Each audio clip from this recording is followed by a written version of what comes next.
One of my favorites, by the way. Actually, you know what? I'm going to record that here and put it as my notification for December 8th and 10th because that's going to be a great way to remind myself not to miss it. Our first match of the day is Misfits versus Planet Odd. We kind of mentioned how Misfits is the team to watch, in my opinion, because they definitely bring some of the most creative stuff to the table. Planet Odd is more of a tried and true, we played good decks and we play them well. However, they do have a couple of innovators in small but profound ways. One of them, of course, is Sixo, really reinventing the way we think about Shaman. We talk about how the picks and ban phase works. So once again, let's go ahead and explain how this phase works before the match begins. Yeah, it's all 9 classes represented across both teams at the start of the match. And prior to that match beginning, they're going to ban 2 of the opposing classes. So that means there's 7 left remaining to play with. Of those 7, the teams will bring 6 of them to battle, which means one of them is being left behind. And then with those 6 decks, they play a last hero standing match where the first team to take 6 games wins the set. Whoa, this is spicy. Shaman's being self-banned here from Misfits. You know, we've been seeing Shaman be proactively banned by some teams at the very beginning of the season, and now we see Shaman as a candidate to be left out. Of course, Hunter is a very normal pick for Planet Odd. But, you know, I do feel like Shaman is one of those very interesting classes because it seems to get picked off by a lot of the collateral damage from certain classes and their archetype variety. So, for example, you know, people were playing Pirate Warrior, but if you played a N'Zoth or Fatigue Warrior, that happened to be really good against a lot of the Shaman wide boards. Or if you played Zoo Warlock, you definitely had game against Shaman, but if you played Control Warlock, it just happened to kill Shaman. That's right. Mage happens to kill Shaman. If you play Control Paladin, happens to be able to be very good against a lot of the Shaman decks if they don't get a really big Doppelgangster Evolve because you can clear their board. Yeah. So I actually can see a lot of the viability in perhaps picking Hunter and using it as a sniper class as opposed to just Shaman, which seems to get killed by a lot of things accidentally. Yeah, and there, I want to talk about that in just a moment. Of course, we want to see Stan Sifka on Warrior and Warlock, 2 of the late game classes that he will often specialize in. Pokervox is going to be on Hunter and Mage, and George C. going to be on Rogue and Paladin. You know, you were talking about Sixo changing the way we think about Shaman. He said that he thinks current Shaman versions are quite bad. Yeah. Apparently Misfits think so as well. Like, rather than solve that problem, though, they will simply throw Shaman out of their lineup. That is weird considering that I don't believe Sixo usually calls things bad. You know, it's very unlike him. Yeah. But, you know, all jokes aside, Very positive thinking guy who's very uplifting. Yeah, he's known for his positive demeanor. Yeah. But, you know, all jokes aside, I think his list that he's been pushing out has definitely some prompt potential in it. And that's where players like Sixo and Hoy, and even to a certain degree Surrender as well, they really help make us think about the most optimal and efficient lists. Hoy was one of the first people to really put the rest of the world on notice about things like the Stormwatcher Corpse Taker build for the Murloc Paladin, which he was able to famously pilot for the Spring Championship victory of Hearthstone Championship Tour. Surrender, one of the first people to really push Secret Paladin onto the scene and help Sixo really figure that list. And through that, they bonded to each other. This was back a year and a half or 2 years ago with the Grand Tournament. Yeah. Sixo, of course, going to be on the Warlock and Warrior. Hoy going to be on the Paladin, which we've come to know him for, and the Shaman. Surrender on Rogue and Mage. Yeah, and keep in mind, even though they are piloting the decks individually, they are collaborating and working as a team. So they'll discuss their plays. They'll have a delegation where they vote on what they think is best. But ultimately, it is up to the pilot's decision. And we saw that come into play a number of times throughout Trinity Series. Sometimes it worked, and sometimes it didn't. I think famously back to the Luminosity moment where Chalky insisted that Frozen not use their second Frostbolt. Frozen used their second Frostbolt, and as a result, they ended up losing a game. By the way, I believe all of Planet Odd is in Korea right now, which is why they get to play together and talk about some of the stuff. And I guess I hope that they're on a PC, because right now the way they're hovering over something makes it look like they all have their own like mobile devices out. But I think it's going to be the case, and thankfully they've been able to join us for this match, despite the hours being very weird for them. Yeah, I mean, Korea is very different in time zone than California, for instance. Well, Sixo's kind of got a little mad scientist Einstein action going on. His hair's frazzled all over the place, and perhaps that's when he's reached true enlightenment. It's just like Dragon Ball Z. The more wacky your hair gets, the more powerful you are. The straighter vertical your hair gets, apparently the power level is, until it gets so long that it gently caresses your behind. That feels like a very common theme for me in my limited experience with anime. Is like hair and power. Does that explained your hair? Yeah, and electricity. So the more electricity, apparently, the stronger you are. Well, that just makes sense. I mean, yeah. More power. Yeah, I mean... Well, it actually explains why he's fond of all the Shaman builds, because Shaman's very electricity-based, or lightning-based, rather. That's electricity. I do want to make a comment, by the way, that, you know, on Misfits side, they are the best-dressed team. Every week they show up, they're proper. You know, George C., underneath that nice cardigan sweater he's got going on there with, like, wool, with his wool little cardigan, he's got a button-up shirt, too. Like, and then Stan Sivka also sometimes dresses up in shirt and tie. And then you see Pokervox sometimes just wearing a blazer. I like it. Sivka, I feel like, is the wild card there, where it's like, it's one of the two things. It's either nice clothes that you could present yourself to someone's grandparents in, or it's like pajamas. And you're like, oh. Okay. Yeah, but everyone has down days, you know? In the sense that, not down as in like a mood swing or anything, but like some people like to take it easy and relax. Casual Friday. Just Netflix and chill, yeah. Yeah, Hearthstone and chill. That as well. Misfits wins percentage seems to be a little bit all over the board, but the big question is, can they boost that Hunter win rate this week? As they are bringing Hunter to the table. And of course, Warlock's been performing very good for almost every team. Yesterday, of course, was no exception. Warlock being able to get a couple of crucial victories. I feel like Warlock's been the pivotal role. I want to remind everyone out there that we are having a little bit of a tech issue with Planet Odd at the moment, so we're going to try to get this solved as quickly as we can and then get into game. But you know, we are at the mercy of technology at times, and so that's what we're going to be living with here. Yeah. You know, I also want to point out some of the win rates you see across the board for teams. Like Priest is always sitting at like 50% across the board, and then like every team has no wins with Priest. That's because it's been banned, I think, all but once. I think Planet Odd was actually the one team that got Priest through in a series. They won their first game, and they promptly got countered and lost their second game, and I think that's the only time we've seen it played. Which is, makes us think whether or not it's okay sometimes to let some of these other decks slip through, so that way you can perhaps tailor your strategy a little bit. I personally think the wider a deck format is, when I say wider, I mean the more classes you're able to bring, the harder it is to guarantee a stable strategy, because you can't narrowly focus on something. In Best of 5 Conquest, even that with 4 decks is hard to target Priest 4 times. Oh, yeah. Let alone 6 decks, where it's like, well, you have to make sure that you have to cover all your bases. Last year's standing's different, where if you lose, you don't play it again. But at the same time, Priest is one of those decks that can just sweep any lineup. So you have to be very careful with it, which is why teams don't even want to entertain the idea anymore, especially in Week 7 where the stakes are the highest. A really good thing to consider is that a game like Hearthstone is a lot like chess with a variable in it. Like sometimes you have more bishops, sometimes you have more rooks. One with a couple more variables. Right. It's like the thing to look at is, like, you know, I'm trying to simplify it, of course. Priest has a lot of rooks, and lots of rooks in chess is very powerful. Actually, they have 2 queens specifically. Well, Ando is the queen, right? and then Raza is like when you pin their queen to something. I guess it's like you've eliminated their queen, but not quite. We've stretched this analogy as far as we can go, but I understand what you're talking about. Yeah, Priest has just got more powerful pieces, is what it boils down to. Yeah, it'd be like, you know, Priest has, well, you know, like, I guess you can say chess does have some Hearthstone parallels where you get 2 of everything except the queen. Yeah, queen's the big legendary. Imagine if you play Highlander chess. What would that look like? Well, I mean, you only have 1 pawn. Yeah. We have to make up new pawns then. Yeah. Well, one of my favorite posts, by the way, is you guys can look at the only other people that's really left Shaman out has been Team Lull and Temple Storm, 2 teams that have been find middling success in Trinity Series. Yeah, something that was really interesting to me was one of the weeks where G2 actually banned an opposing Shaman.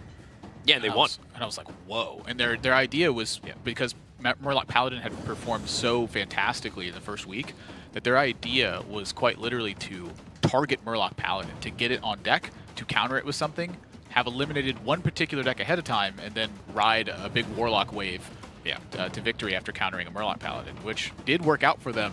I think was a very risky call, and they got fortunate to come out on top in that week, but Shaman has been left behind by a couple people, and for the most part, it's been like, it feels like the 5th or 6th deck in a lot of lineups. Well, there is a couple of viable strategies in last year's standing, just from a game theory optimal perspective, if you will. The first is, of course, to just try to web everything out, so that way you have the upper hand in counter picks. So you try to play the deck in the very beginning that has the most versatility, so like Rogue or Zoo Warlock, for example. Yeah.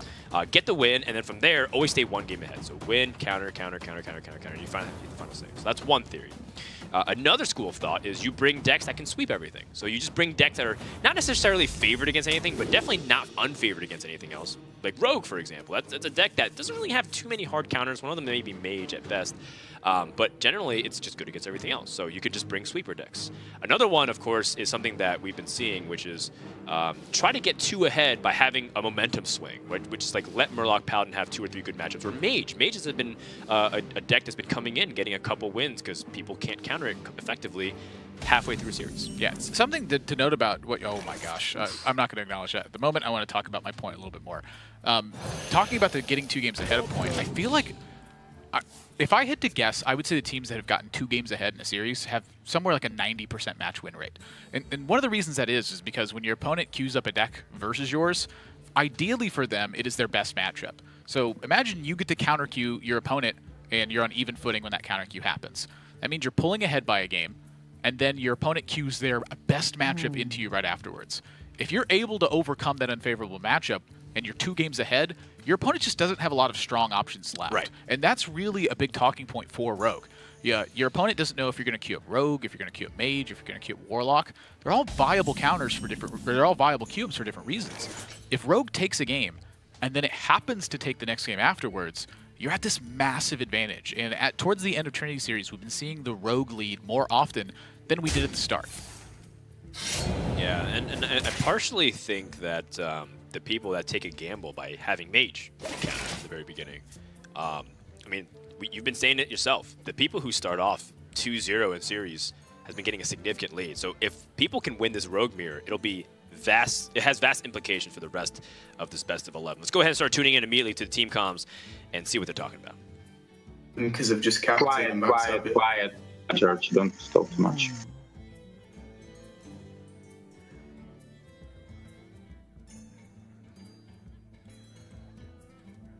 They might keep the Terror Creeper and then the attack is it's so bad. Still good, or is it bad? And then it's bad, right? It's fine, because if you drop... it's not good, actually. But it's so creeper. But if it's something like Captain, they wouldn't keep the Cold Blood, I guess.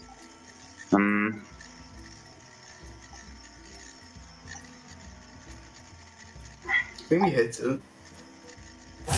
I'm honestly not sure. Just dagger and I would hit probably. And do whatever you want. I would probably hit it, but I'm not sure. I think it's slightly better, but I'm not sure either. But it seems like legit play, yeah. Like, it's only really bad for Tar Creeper, right? Like, yeah. Like 1-2 Pirate, summons a 1-1. I doubt it.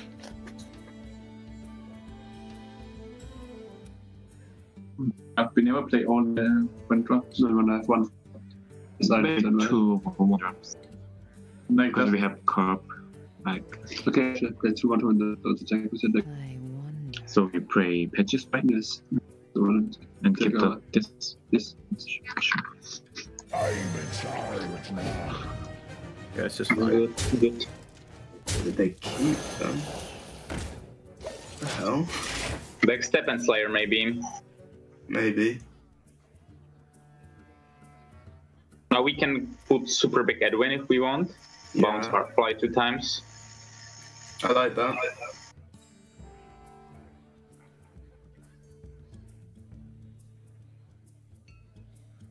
You want to do it? I wonder. I'm thinking. Okay.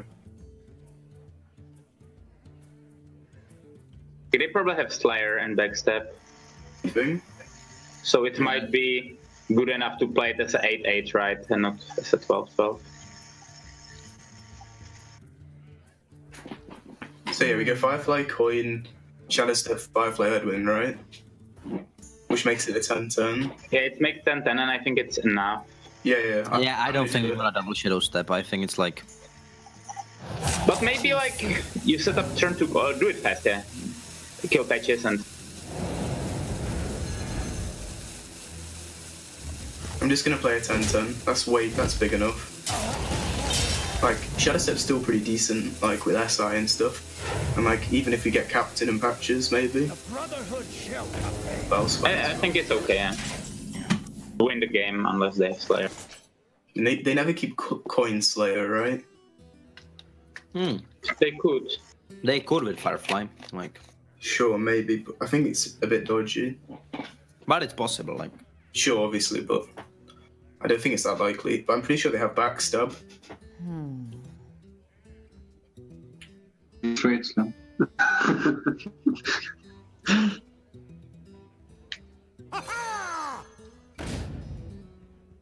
With SI that one, right? Yeah, do we ever SI the No, like, never kill. I don't think you can ever kill damage. there's something about it. Like, because if you don't get the Words will just lose anyway. We can just do this. Yeah, but like, what does it do? yeah, like if we I guess that will still probably SI the fate and the things. Do what you want. Like, it doesn't still we win the other optimal damage. if we get it wrong. Oh, now we have Yeah, SI. yeah. So they probably don't have Valspine, right? Yeah. They don't have activator for sure. Yeah. Okay. So do we just go on a board with Yeah, we can either just go double Dark elemental Reaper. or with Dark Reaper? Yeah.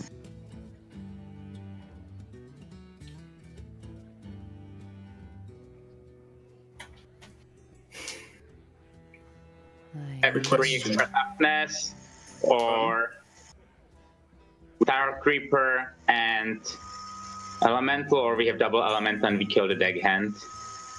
And Do you again, ever kill SI? we kill SI every day, I feel. Yeah, with Edwin. Yeah. In which case, I kind of like Dark Reaper Elemental, Why? just because Elemental Vile Spine on 6. Choose soon. I would put double elemental. I Kill would the also put SI double and elemental, kill kill SI and the kill record. Deckard. Yeah. Yeah. Just do that. Yeah. Whatever do. And next turn you can go Shadow Step one of the elementals and go Valspine or Yeah, Skullbane I or was something. Or thinking we can go Skullbane most likely. Yeah, It'd sure. be nice That to would be cold it feasible. now. Good that we saved the town to avoid some lethal cold blood face or whatever. I mean, we have a good value hand, right? So we can just Yeah, play nice value. value hand, yeah. We often talk about the intricacies of a lot of the mirrors in Hearthstone. We even point out yesterday and all throughout the weeks how Rogue is extremely delicate. A term that we like to use also is very volatile. And I think it's really starting to show like how important it is you maintain the stability of the board, because things can evaporate in an instant. Sorry, from turn 5 onwards. Even sometimes from turn 4 with the availability of the coin into a Vilespine Slayer. And touching on the team dynamics just a little bit here, I think we got thrown into a situation where, out of context, it sounded like Misfits was arguing with each other. Adam. Well, it sounded like it was quite rude towards George C, but I think this is a really good time to mention the pedigree of Sansifka and how he has been elected to basically be the leader of Misfits in their final say. Elected, air quotes. Whether self-elected or not is another story. I vote for Stan Sifka every time.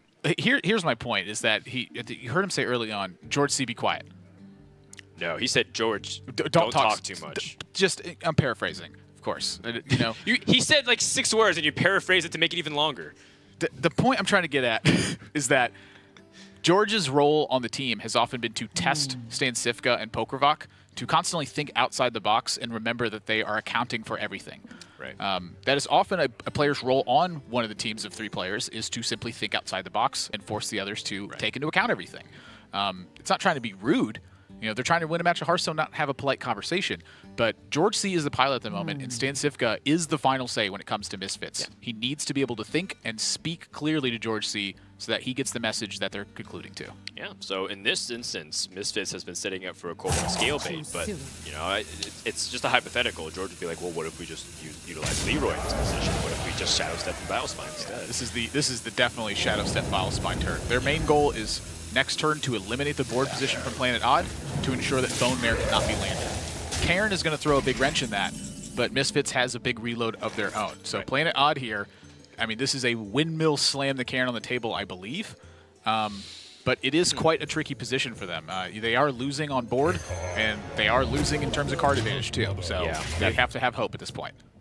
Patches draw really come into play there. Misfits hitting some of their premium cards here.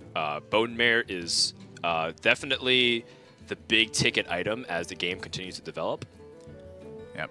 But we'll see if Planet Odd can come back from this instance here. I'm looking at their hand, and Cobalt Scalebane, Flame Elemental are okay. But perhaps that Swashbuckler is going to give them another Vilespine Slayer, for example. They need a big swing next turn. Yeah. And something even better. For Misfits, because they can't handle the Cairn, their goal is simply to put as much on board as they possibly can. 8 power from the Scalebane, 4 power from the Edwin Van Cleef. Right. That's a lot of power. And this is why Misfits was okay with trading so much at the very beginning, because even they didn't get enough damage, all they need is 1 or 2 turns of dominating board presence, and then they can make their counter push. Yeah, the Patches draw here really was one of the big differences. I think if Planet Odd had just had any other card in that spot, they would still be on relatively even footing. Although I do believe that the Edwin Van Cleef was also another big factor in this match, and a lot of what's pulling Misfits ahead. Yeah, the 10-10 was a pretty big deal, I'd say. Traded off quite a few minions and then returned to play. As a salty dog. Shout out to all the salty dogs in chat. I mean, if you ask me, every one of them. Edwin Van Cleef has had incredible performance throughout Hearthstone. I think he is the MVP of Rogue, and I think he deserves his spot in the Hall of Fame. It's been a great performance for him. I actually think preparation is more on the candidate for Hall of Fame than Edwin Van Cleef. And yes, that is a word I just made up. Let's go ahead and tune in and listen to the words that these guys are making up.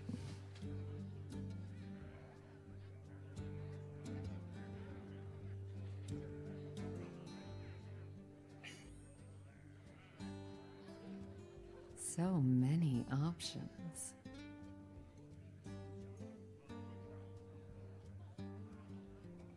I would clear everything, use 1, 2, and face to kill the. Yeah, I would buff. Yeah. Okay, Vile sorry. Spine. Never mind. Never. I would buff with Bone Marvel. Spine trade into Scalebane with 5 trades, into 5. trades. Yeah, trade Scalebane into Cairn and kill 4/2. Because then they can't bone there, right? And then there's like 8 free, like 7 free body. Do we have lethal? Oh. Now lethal or what? No. No, we don't. Sorry. And we killed 4/2, Yeah. Like, this has to be the best, right? I mean, we can't play around Betrayal. Betrayal would be not fun. But then they would only have 2 cards, right? Yeah, so this has to be the best. Betrayal would be painful. But Against Lich King, we have 18. I mean, you kind of don't mind if they're Lich King. Then we just play Taunt SI. Then you can Tar Creeper SI weapon. You just set up lethal, yeah. Then you have to get like Put on the 13 into face, kill everything. Yeah. Sure. Don't mind this.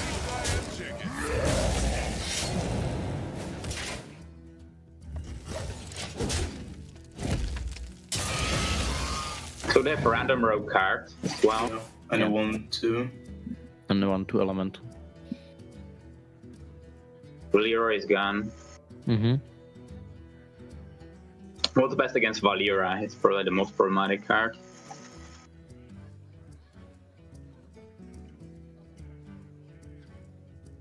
Somebody's just telling me to Tar Creeper SI Hero Power. What I would do. Yeah. Next I we like can. it. How's the positioning? Position the both to the far right. SI in the middle and 1/1 in the middle, right? Against the trial. Yeah. So many. This goes here. Yeah. Go face for 10. I don't take this one, do I? No. It's never worth. Why would you? Yeah. I was just saying, like. Yeah, just attacks as a dagger. Maybe there's a scenario. And don't slam Leroy next turn. We don't want to show it. Yeah. Obviously.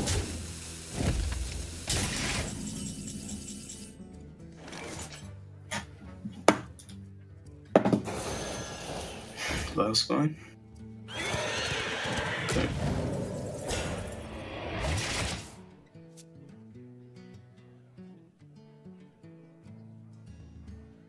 Lethal with Leroy, right? I don't think we do it. We should do it, I guess. Shouldn't we just hold it? Like, we never lose.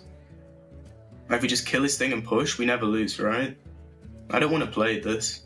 But you need to show Cairn and second Scalebane, like you show like 3 other cards instead. Like, you can go like Scalebane SI. Yeah, I like that more. I'm not sure. Like, just do Leroy. Like, maybe you would need to show another card next turn as well, and I'll probably just Leroy and kill them, right? Just Leroy and kill them. That's it.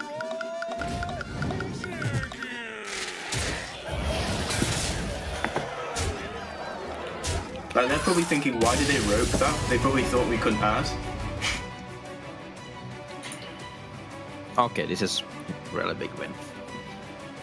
Misfits cruises to a victory. The last delay, I think a lot of people will be thinking, especially if they're not watching with sound, and maybe they're kind of just tuning in midway broadcast. But the important thing is information going into game number 2. I think Planet Odd has all but resigned themselves to lose the moment that, well, one, they drew patches, but 2, they lost control of the board to a Cobalt Scalebait.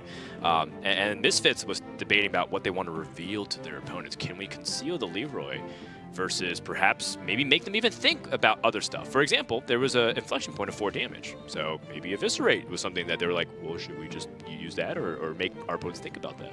It is important to conceal information, and albeit Leroy is often one of the most considered cards when it comes to Rogue Burst. Right.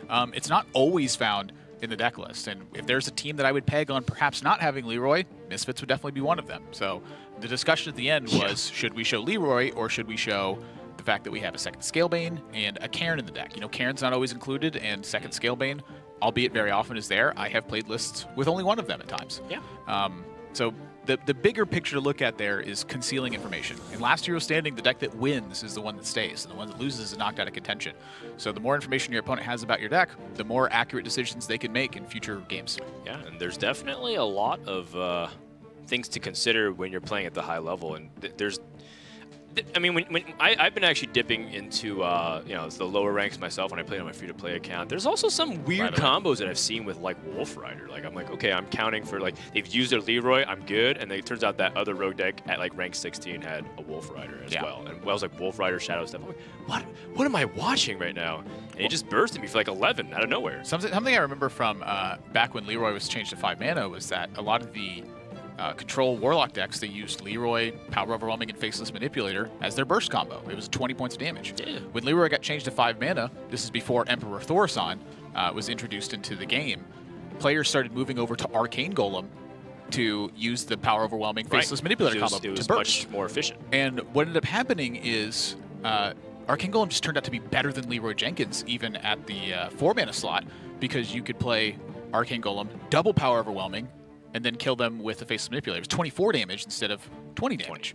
And it's just slowly over time, that small decision ended up molding the way that things looked. So at times having weird cards or trying out new things that are similar to other stuff can yield some great results. And that's a lot of what I've been doing with this metagame lately. Yeah, well, a moment of silence for the former glory that was Arcane Golem. Oh, jeez. I had a tribute to that change. Did you? Yeah. The thing about Arcane Golem was that it just kind of created a lot of degenerate combos. The moment you had like Cold Blood or Power Overwhelming or even Blessing of Kings and Paladin, or Blessing of Might in Paladin, just basically allowed every deck to just basically add 1 mana and then Faceless Manipulator. Yeah, it was something to behold. That's Speaking for sure. of which, you know, weird combos. We have Planet Odd with that Pirate N'Zoth warrior from last time when we saw him on Trinity Series, and now it seems like they're back at it. Yeah, and so you might be wondering why they mulligan the Quest in this matchup. Or sorry, yeah, the Quest Warrior. Quest Warrior happens to be very good against Rogue in particular. You know, once again, I'm going to ignore the patches and continue my point. What's funny is because they mulligan patches away and drew him for well, also just Planet Odd drew it last game, and it's literally the exact same situation where I'm talking about a matchup and then patches flies into the hand and tries to negate everything I'm about to say. Yeah. Taunt Warrior performs quite well versus Rogue, and the reason why is because it just has a lot of high-value cards that situate themselves solely in defense. The way that Misfits will get an advantage in this game with Rogue oftentimes is seated directly in Vile Spine Slayer and being able to keep parity on board and then find a way to tempo a big taunt out of the way. Think like Ali Armorsmith, for instance. Planet Odd doesn't need to complete their quest in order to win. They win based purely on the value of their cards versus Misfits cards. The Quest Warrior is queued up so that way when they find a future matchup that's a counter, say like Control Warlock for instance, that they have an inevitability engine that can deliver a win down the road. The one twist that Planet Odd has added is the N'Zoth's First Mate with patches in there. I've played quite a bit of this in the last week since I saw it, and I have found this to be quite powerful in my time playing it, and it inspired me to actually try a Prince Keliseth version of Taunt Warrior that was much more minion heavy, which I was also finding success with. I think that Taunt Warrior right now is one of the most underexplored decks in the metagame because the shell of it is just so strong that people have been reluctant to try anything else. Yeah, well, I mean, if you look scientifically at the highest win rate... Like that? Huh? Why did you say scientifically? Well, it's just because I nodded and looked towards you. You obviously we're not on camera, but Admiral got some weird goosebumps when we made eye contact. It's okay. It's natural. That's what chemistry is. Scientific Hence chemistry, the science. Yeah. Okay. Yeah. Scientific chemistry. You were saying? Scientifically, on turn 1, Nazaz's first mate is one of the highest win rates in Hearthstone, period. Why do you think that is? Well, because you pull patches, and you have such dominant board control. But also because of the follow-up that tends to happen after Nazaz's first mate, which is historically either some kind of Bloodsail Raider play, or you can even coin out the Bloodsail Cultist, and all of a sudden you have this dominant 2/4 weapon, or even worse, you know, depending on how things go. In this metagame, I feel like this Nazaz's first mate is just a good card, but that Warrior has struggled to really put together any sort of aggressive deck. If there's anything that Muster for Battle has taught us, it's that a combination of early game board and weapon control in any form of capacity, even if it's summoned 0/1s, is just really powerful because it helps you stabilize and ensure that you're able to take initiative, which is everything in Hearthstone because attackers choose where trades go. If you want to think about it in theory, Nazaz's first mate's a lot like Light's Justice. It ends up dealing about 4 damage over the course of its duration. The difference is Light's Justice does not provide you 2 damage initiative on the following turn. I tried out a lot of Light's Justice after Nazaz's first mate was very powerful to test out that idea, and it does not work even close to the same. Like, the fact that it is body plus weapon is a very important facet for your next turn's tempo. Yeah. Muster for Pirates is pretty good for a third of the mana. I don't want to see that card. I guess it's Nazaz's first mate. Let's go ahead and tune into the team comms and hear how Misfits plans to navigate this awkward hand. I wonder. Just play the Reaper here. Yeah, because of slam or... Yeah, it's just slam like it's ghoul and stuff like this, right? Do we poke? I don't think so. Maybe ghoul? I think so. I think so. But I think if they ghoul, it's kind of still fine, right? It's still it's the same if they go. It's the same, exactly. And if they don't, you can use the patches and the 1/1 and like. Wait. What about Battle Rage? Oh. Do it by self, but they will take 3 damage into that. I know. So we just go top hat. We just play Dark Reaper, and I'm not sure about it. And like. We need to take a risk. I think if you don't hit, you need to hit with Tower Creeper next round. It's very bad. Okay, hit it. Like, it's a bad matchup. I understand that, but I was just curious. We didn't even consider that, so. Yeah, sure. It's interesting. I think this has to be better because, like, A, it's a bad matchup. B, like. And only 1 Battle Rage as well. Yeah. Yeah, I know. It also just kind of sets up the Captain Pirate. I would also hit it, but. It's not that obvious.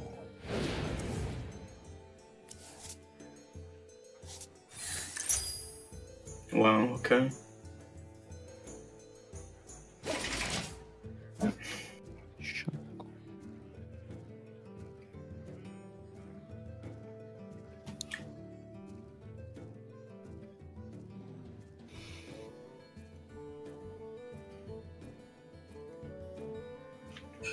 I would just Captain Patches here. Yeah, kill it with the 1/1, right, as well? Yeah. Yeah, sacrifice the 1/1 as well. Yeah. And obviously health on the Tower Creep is way more important because if we get Cold Blood or something, we don't execute. Yeah, also it's like really good versus Blood Razor. Yeah, that also. But they can just go for Blood Razor and Fishes next turn. It's not. Huh? I'll let her ahead if he just missed his turn. I don't think so. I think it's easier than to come back and just play like Stone level now. So the Dirty Reds. Yeah.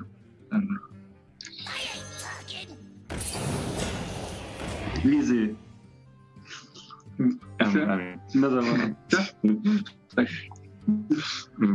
So here's what 4, 6, 7. So seriously, it doesn't make any sense. It's like we don't have to play Brawl next turn, right? If you play, we can just play it. What now? Not really taking. Okay. It's just so it's a regular way. Sure, it's just King 7-9. They're running brawls last week in this deck, right? Oh, Captain.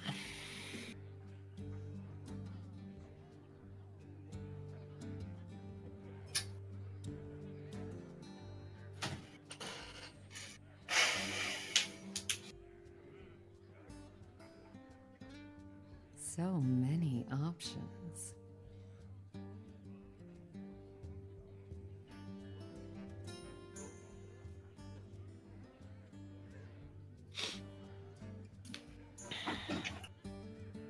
Okay, so I don't mind Captain. So Kill the many 0-7, options. trade the 1-2, and hero power is 2-6, and just don't hit. We play around like Fishes and Brawl, kind of.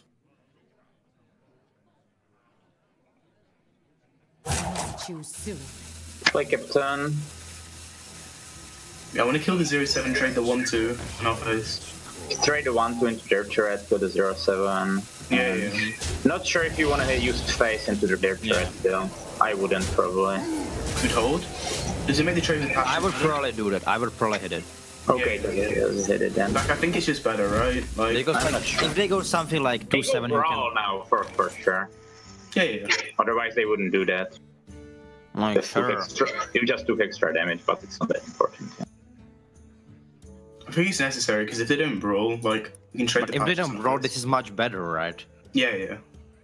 So we'd rather take Like this. I understand they will probably brawl, but maybe like Things are looking kind of desperate for Misfits. And again, even though they've amassed quite the push, their single brawl can outvalue most of what Rogue's able to do. And with Leroy in hand, it means that Misfits is essentially all in on the Shaku plus whatever they draw. Yeah, you can tell by the heated debates they're having amongst their plays that it is quite difficult to piece together the exact scenario that wins you the game here. And so while playing it odd, facing a large board, all of their minions have Taunt, and they have a Brawl in hand, and they have a Primordial Drake as well. So, I mean, they are very close to shutting out the rest of Misfits' potential push. All these options have a reasonable case for it. Primordial Drake is great to have more AoE. Corner Sentry goes great for fitting him out for mana-efficient plays. And then, honestly, another Armor Smith's not that bad either. Yeah, the Corner Sentry is quite interesting. A lot of that's just to fit in a play at times. But I'm curious if Misfits reads this as no Brawl or more likely to be Brawl. That Planet Odd is just jamming down Dirty Rats in this spot. You know, it's a quite powerful card against Rogue because there's so many important battle cry effects or timing of minions. And pulling out this Leroy, for instance, is really bad news for Misfits overall. So I'm curious how they read into this scenario. And I think to me it's likely that they interpret this as more likely to be Brawl. Simplifying the board tends to be something that's very powerful against Warrior if you can make very tall minions and threatening minions, but not go too far. I like the Scale Bane here. Tall minions. Yep. This gives you 2 opportunities to have a strong minion survive. And if it lands on the Tar Creeper, which it does, that means almost any outcome of the brawl, there's a reasonable sized minion to start fighting back. But is that enough? It could be. I mean, the Shaku could definitely provide a key card in this instance, and the draw potential for Misfits is very polarized right now. It's either going to be quite weak or quite strong. There's really not much in between. So, you know, think about some of their best draws. Cairn, Bone Mare, another Scalebane. Some of their worst draws, though, Firefly, Shadow Step, Cold Blood. There's a lot of weak ones in there as well. Firefly, both of them have been played, but the point still stands. There are definitely a handful of weak draws. It costs 3 mana or less. It's pretty weak at this point. Well, yeah, you're just not using your mana efficiently. I guess the nice thing is that they can pair it with Shaku. Shaku does have a lot of things that can hit very strongly, or hit hard on Warrior. We're looking at some of the high-end legendaries. Grom, Hellscream, Rotface, King Mosh. Those are just all threats in itself. Yeah. But then there's also a lot of whiffs. You can get, you know, Inner Rage. Cleave, Inner Rage, Charge. I'm thinking even something as weird as like Fool's Bane would be quite powerful for Misfits right now. I mean, how about a Molten Blade? And it just gives them like the most ridiculous weapon you can ever think of for that instance. Oh. Like that is 4 power launcher. right now. Piranha Launcher. Well, the funny thing, charge. the funny thing about well, I think not, because if Piranha Launcher gave those Piranhas charge, then Bone Mare would be absolutely busted. Yeah, then you I just know. you just attack, and then you just Piranhas have charged you bone marrow on 7. Just like, picture like the idea of someone like turning the corner, like and trying to rob you with a piranha, and like stick them up, and they shoot a piranha at you and it just like flops around the floor. You're like, you wait right there. That piranha's gonna get you. I do think if the piranhas had poisonous, it'd be very interesting. Ooh, that'd be really good. Yeah, because that would add a very interesting dynamic of like how Hunter plays for board control, very similar to how Web Weave, which also I believe should have been a Hunter card. But yeah, we're not here to talk about design decisions. We're here to watch Rogue get pummeled by Warriors. On that one. Rogue is going to put a lot of damage out. I mean, this is definitely a lot closer in the life count than I thought it would be, but yeah, it's still going to be pretty bad for the Rogue unless one of their high attack minions survives this brawl. Yeah, it turns out I was quite ignoring the South Sea Captains on board. Deckhand ended up being a very powerful draw in this instance. Yeah. Representing the board presence it did. But now, the outcome for Brawl is much more manageable for playing it odd. And their intent was to couple the Cornered Sentry with it, but they do not want to take the risk. They want to execute whatever's left and prevent Bone Mare. Oh, no! Oh my. So now Cornered Sentry might end up being the play for playing it odd. Wow. But Bone Mare is still going to run this over. So that's a disaster. They are under some heat here. Yeah, let's go ahead and tune into the team comms and see if Planet Odd can still survive this. What now? Just get Leroy and win. We played Leroy. Oh shit, we did, yeah. Nice little raptors. Well, we didn't play it, it got stolen. What is this? Coldblood's not bad, actually. You just Shaku and use Cold Blood, right? Yeah. We never trade like 2 beforehand, do we? Like, you can use 2-1 over Dagger if they have second Brawl, but I think if they would have double Brawl, they would use it more aggressively. So I would definitely buff one of these in trade. Yeah, that's definitely what you do. But then I'm not sure. What about Dragon? What about Dragon? To take extra damage, which is... Can we somehow set up lethal versus that? Or not, right? No, I would just take the 2. Brawl, if they top deck it, then it's weaker. And into Yeah, but Drake... we only increase our chances by 8.33%. Like, does that warrant it? Like, it's big difference. You take also 2 additional damage, and also against Bloodrazor you took 2 additional damage, and against Drake you take also 2 additional damage. So I would trade the 1-1. I would trade the 1-1, yeah. Like, I would trade it with 1-1. Like, the main reason is to top deck Brawl, or... Yeah. Like, I don't think it's that much different. Like, I think it... I think it is. Brawl is such a big difference. It's game-changing, like, if 1-1 survives or not. And against Drake, it's close to irrelevant, but it's somehow irrelevant. Like, they may switch the hero power, and then these 2 damage can matter a little bit. And I'm not saying much, but... I mean, now Brawl's really bad, right? But, like... They'll probably do it anyway. How you mean, Brawl? They will Brawl, like, if they have it. Sure, I mean, it's worse for them. Like, I don't know, they were super greedy with Brawl, like, I don't know what was that. execute, you know. Hey, give us Bone Mare. So we have some out here. We have Bone Mare, Coldblood, Deckhand. SI basically does it. That's pretty good. Okay, just attack first. Yeah, just Attack attack the face. face, yeah, because if I war Right? and stuff. Like, maybe we should have considered that. We just played these 2 and hit him for 1. Why didn't we discuss the attacking phase? Because we have like war axe and stuff. Because like now after Drake, they can trade the Cairn away. Like, Yeah, I'm they not can't. saying, but like we need to yeah. We just go this, and yeah. What? They fell off a truck. We put it in the face, yeah. So they can't trade their weapon beforehand. Yeah, just attack, yeah. Yeah, just attack face, right? But yeah, sure. I'm pretty sure we'd always hit that because we just have like war axe, like Gorehel, like Malkarok even. How was lethal anyway if you trade? Like, it was just Vorax. What? Gorehel was still lethal, yeah, but we're like whatever.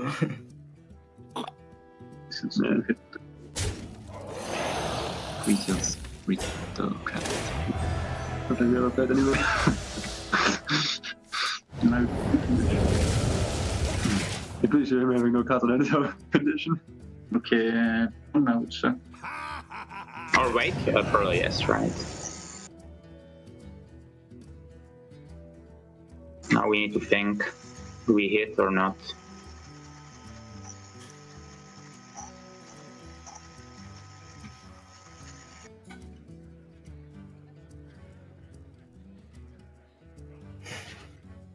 So many options. And do we play it or not?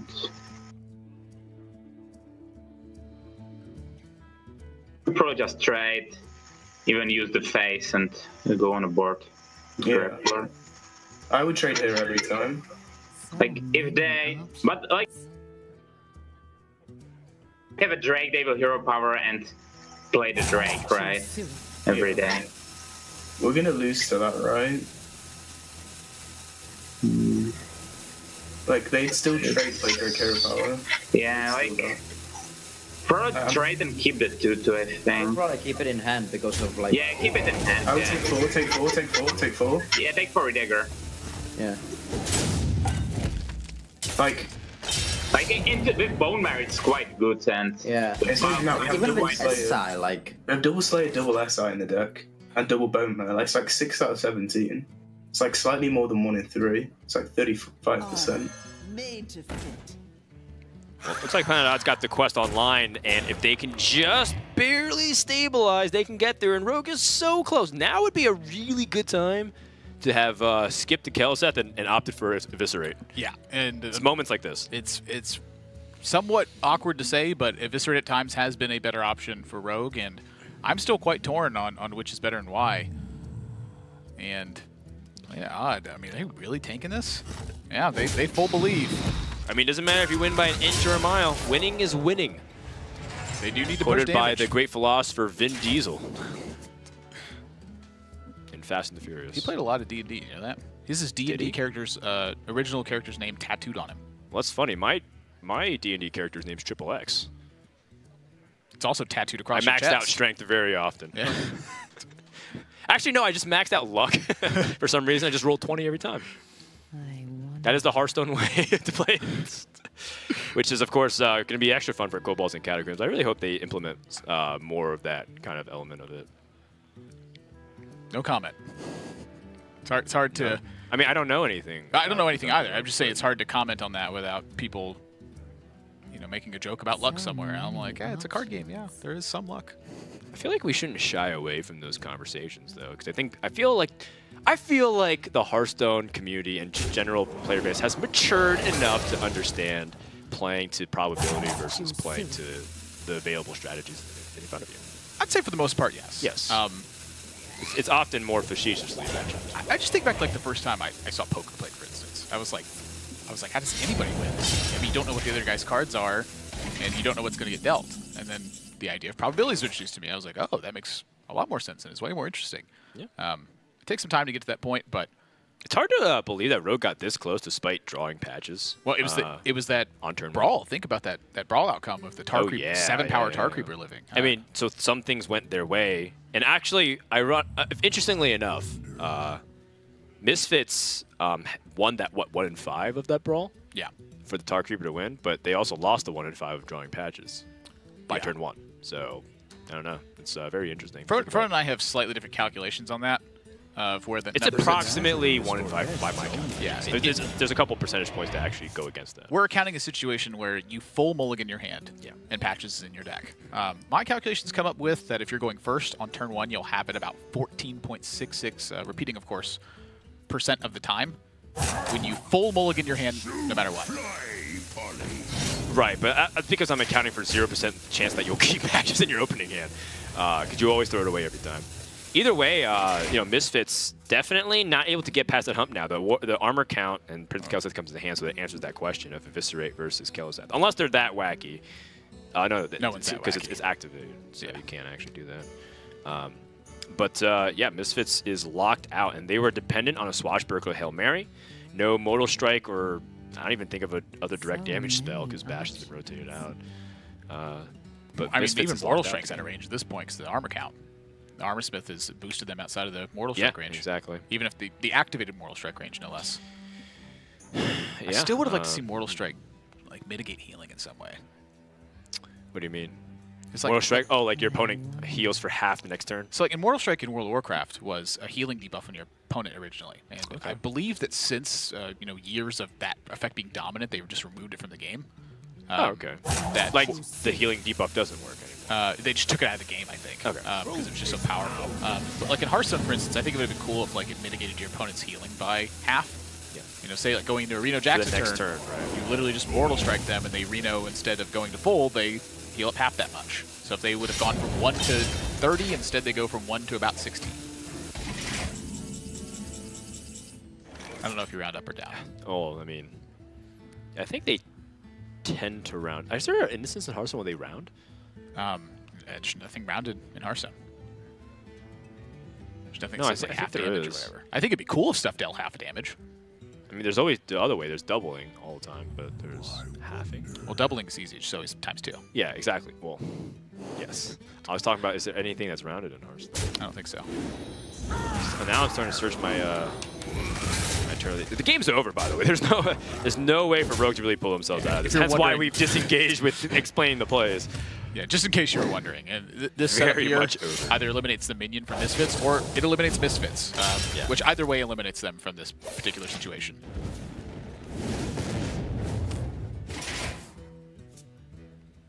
I mean, Valspine kind of keeps the board competitive, but they are just dead on board. Weapon. So that's going to wrap it up, and Planet Odd strikes back, equalizes. And Rogue has been neutralized on both sides. They essentially just traded games, but with the initiative on Misfits, they get to counterpick that Quest Warrior.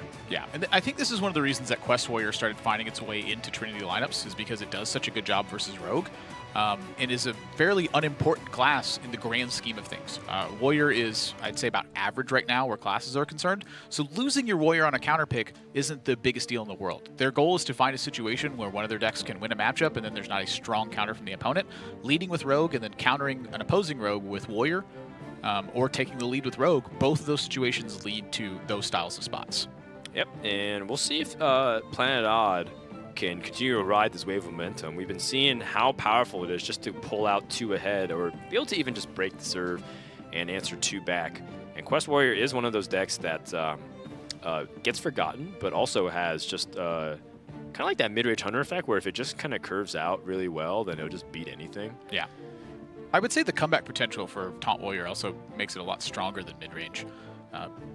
You know, lots of decks in that instance. Yeah. If you fall behind, you have recovery options. Now, that will mean that you're not necessarily pressuring your opponent as much, but the nature of Sulfuros and the inevitability it provides is that you don't necessarily need to snowball the board in your favor in order to win. A lot of times you can just go even, and Sulfuros does the rest of the job. Yeah.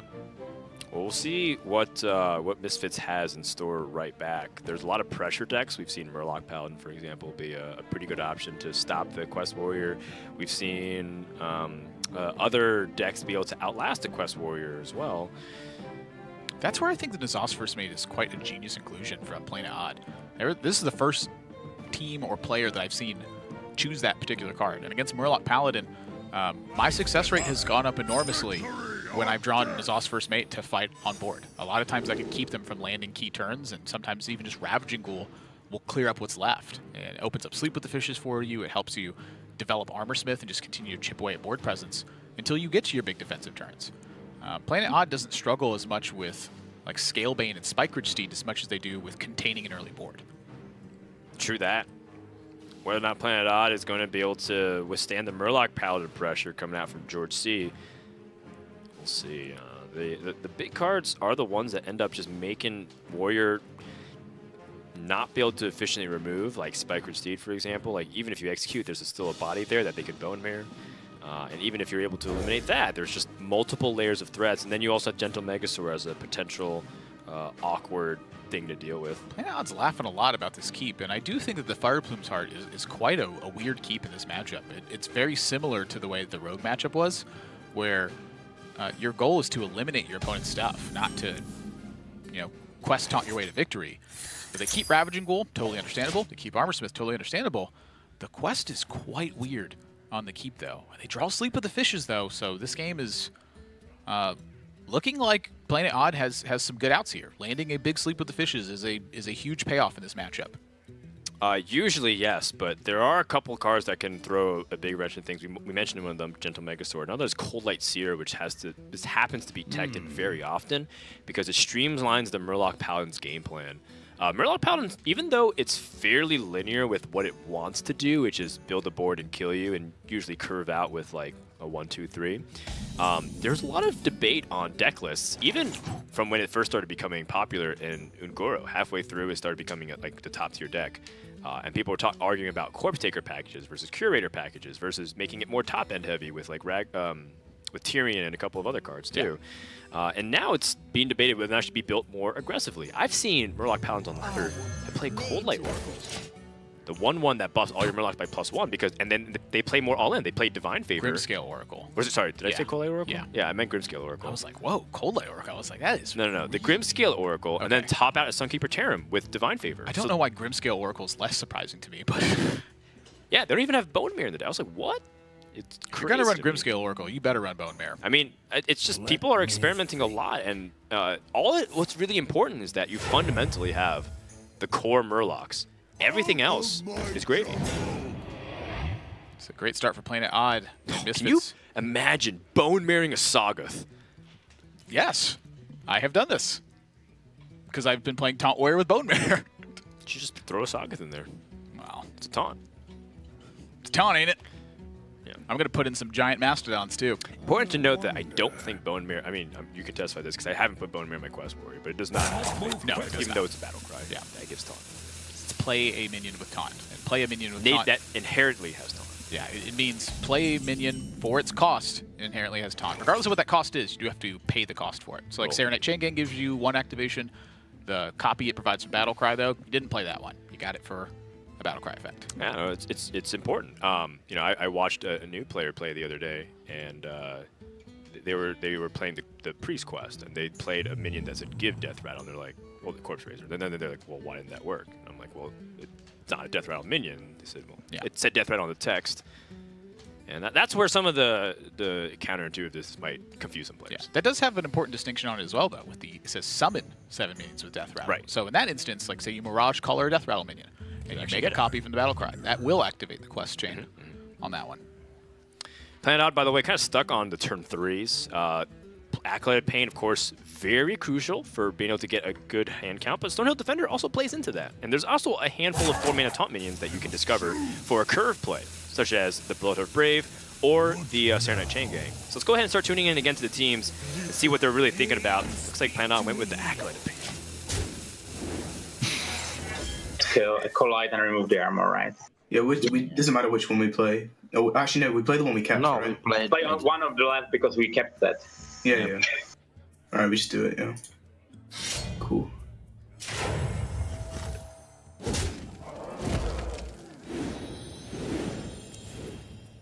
Yeah, and we always get face it because of, like, Ghoul. Because we forced the raise at hit, right? Out of my jungle. Natural street is Sentry isn't going to play Sentry, but I guess. She don't have a 5.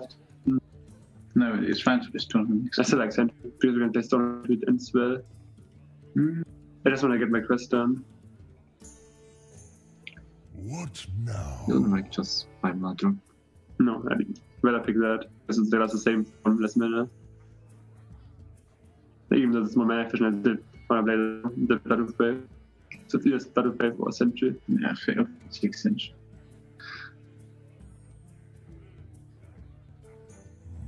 Yeah, I think that's why I got a second stone here. So efficiency is kind of important.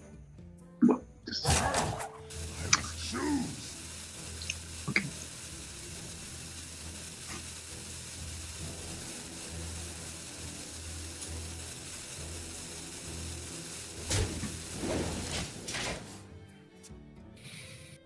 The options probably Blessing, right? Yeah, it's Blessing and trade both. Yeah, and basically I don't see anything else. Alright, we could Megasaur trade, but that seems really weak. Yeah, It's that's like super raise bad. it, yeah. I think it's only play, I feel. Yeah. Yeah, you Blessing and just double trade, yeah? I wonder. Yep. Okay, cool. Yep.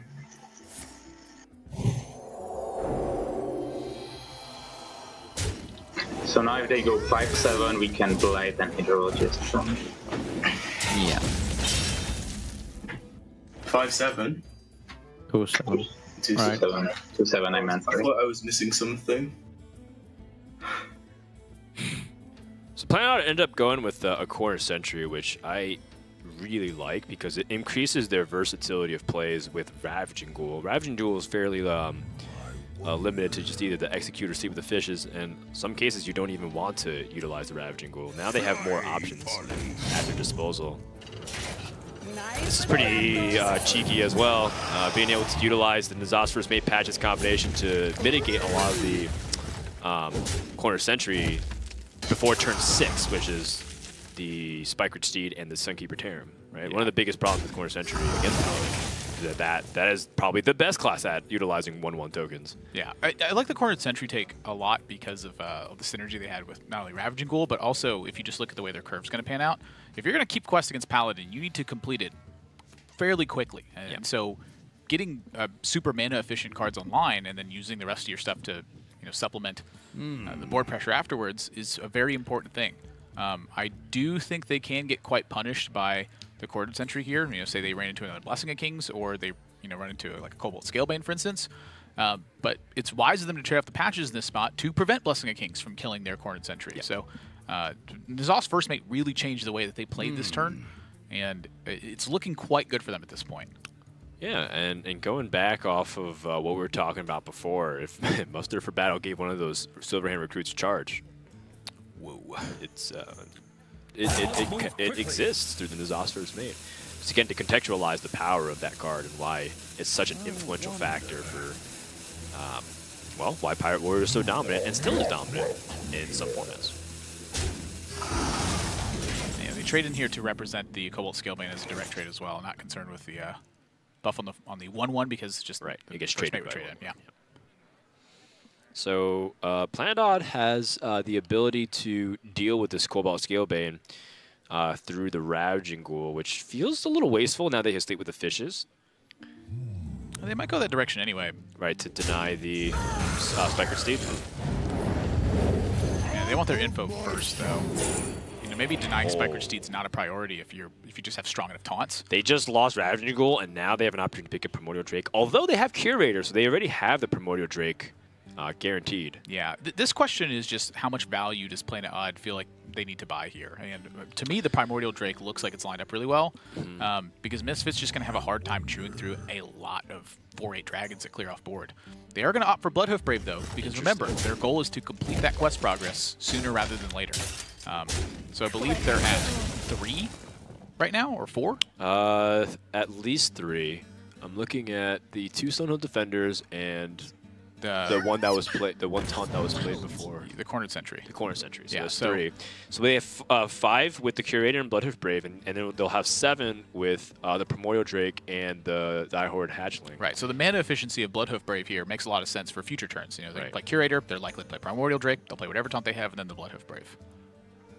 Yeah, I mean, Diehorde Hatchling is 5, so that's a 9. So 7, 8, 9. I actually like that, and Planet Odd has completely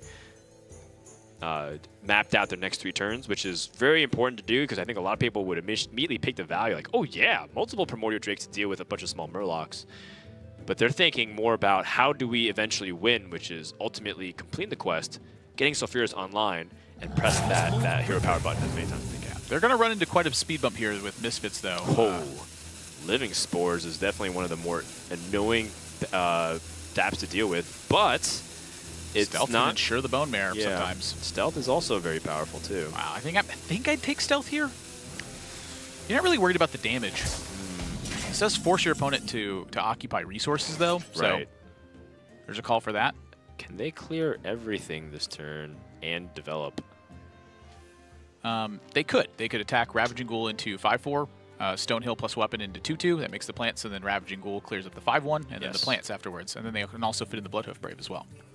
Which is interesting because if they pick the Stealth, they would have the guaranteed Bone Marrow option. Now my question is, do you want the Bloodhoof Brave to have the Enrage? And I believe you do. Yeah. I'll trade 1 health for +3 attack a lot of the time. 5 health also still is problematic for most classes to deal with. There's not many ways you could efficiently deal 5 damage just through normal means. Misfits dropped their own Curator, and are we starting to see a value battle develop now? Let's listen to Misfits and hear how they want to take this.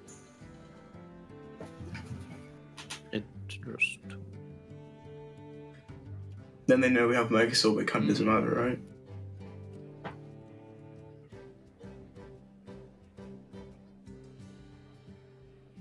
Creator's not too weak to Drake either, right? Like, What is other option? Yeah, they cannot. Like, they can trade the 4 power and play Drake. and then we just weapon the other But guy. then you can. Weapon Scalebane. Then you can hero power Tarim, for example. I would play Creator. Yeah, I agree. Like, into their trade, this is so good. Like, you get all the stuff. And they need to finish the quest, so like, if they have their threat or Drake, they kind of want to play it. Even if they get quest off, we have a lot of game against quest, right? So yeah, that's like the nightmare. Sucks.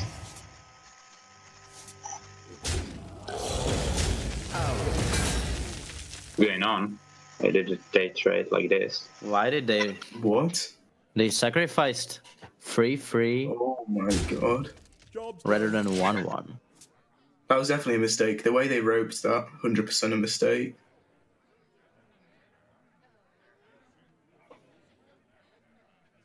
Okay.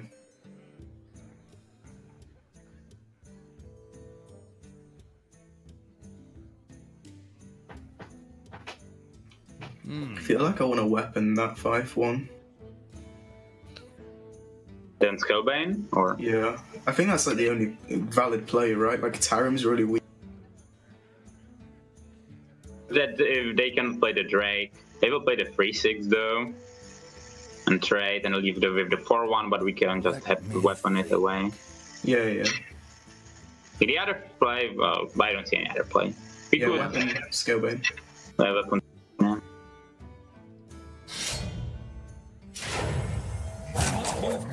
Yeah, that was definitely a mistake. The way they attacked and then roped, but it's very strange. But we are dropping very long. Yeah. And we still have like Megasaur, which can give us 1-1s, like Tarim as well, like Sogoth. Planet Odd with kind of an uncharacteristic misstep. We don't really expect them to make a mistake like that in free 3-3, but I don't know if it matters considering how safe they are right now from the Murloc Paladins. The big one to look at is that their game plan is on point. You know, players make mistakes a lot.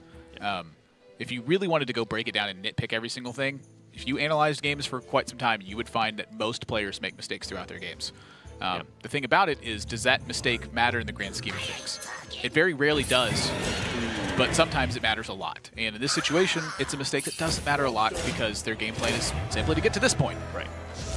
Again, the Bone Mare, in the grand scheme of things, doesn't make the biggest difference in the world, but it does add a few percentage points back over to Planet Odd. And that's kind of what the high-level games end up becoming. It's just who can have the tug of war for the best percentages, and then they just let it play out from there. Yeah. Because at the very beginning, they have an understanding of what the matchup percentages will be based off hand and how the first few turns play out.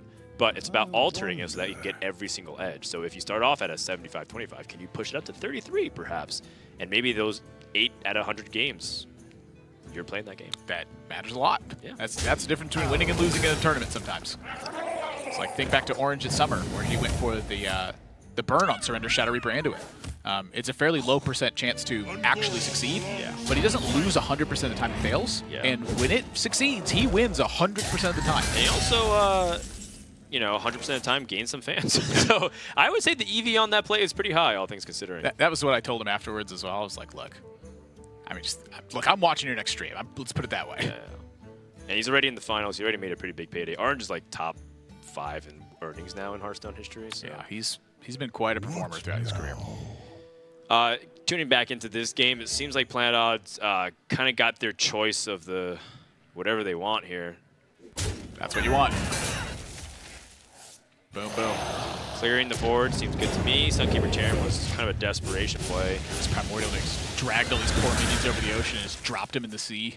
Sagath is definitely interesting with like a redemption situation, but there's so many ways that Planet Odd can deal with it.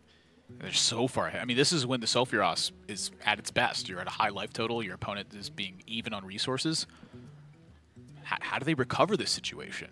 I mean, think about the number of missed Ragnaros shots from Planet Odyssey have to be. I mean, have to be unideal Ragnaros shots for a number of turns. Well, there's ways you can complicate that. Hypothetically, the Paladin hero power counters the Die Insect hero power.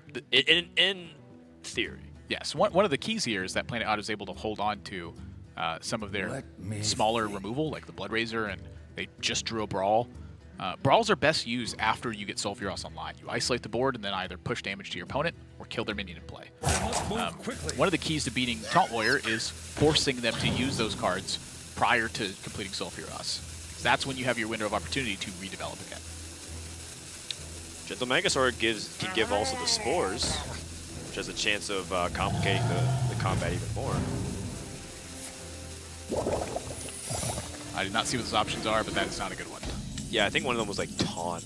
The other was a Living Membrane, which is the inability to target, or spell immunity is what we like to call it. What was the third one? It blocked because it was the left card. I could see the left most. When in the spectator mode, when you like bring up the menu, the card animation of hovering as a oh, plot twist. Yeah, Sagoth is actually a very good card against Taunt Warrior specifically because of the 9 health. Survives pretty much any minion attack, and then the hero power itself only can tickle it, I guess. Well, enough defenses in place for Planet Odd to simply let this be an absorption mechanism. Oh, wow. And I am face tanking that all day. Isn't that a redemption, though, behind the yeah, you got a Drake to sit behind or run over it. I mean, it could be one of those things where they don't want to even potentially play into Getaway Kodo, but they've got a lot of life. Sagoth did a lot, man. He absorbed 13 damage. No, actually, he absorbed 17 damage. Let's go ahead and listen to Misfits. They are running low on resources and need to get something going. So what we can do? Just play a whole hand.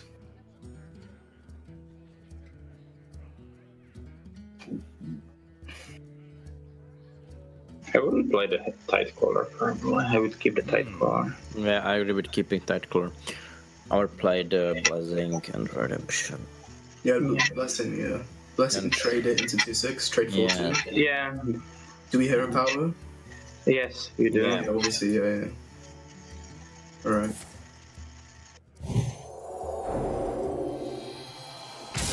We don't play tight collar, right? No, I wouldn't. Just a bone marrow and stuff.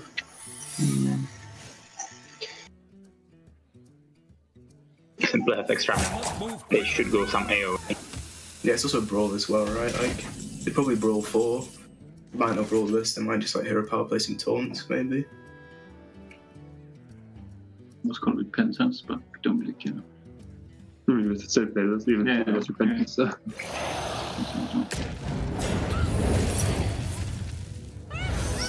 we trade that 3/3.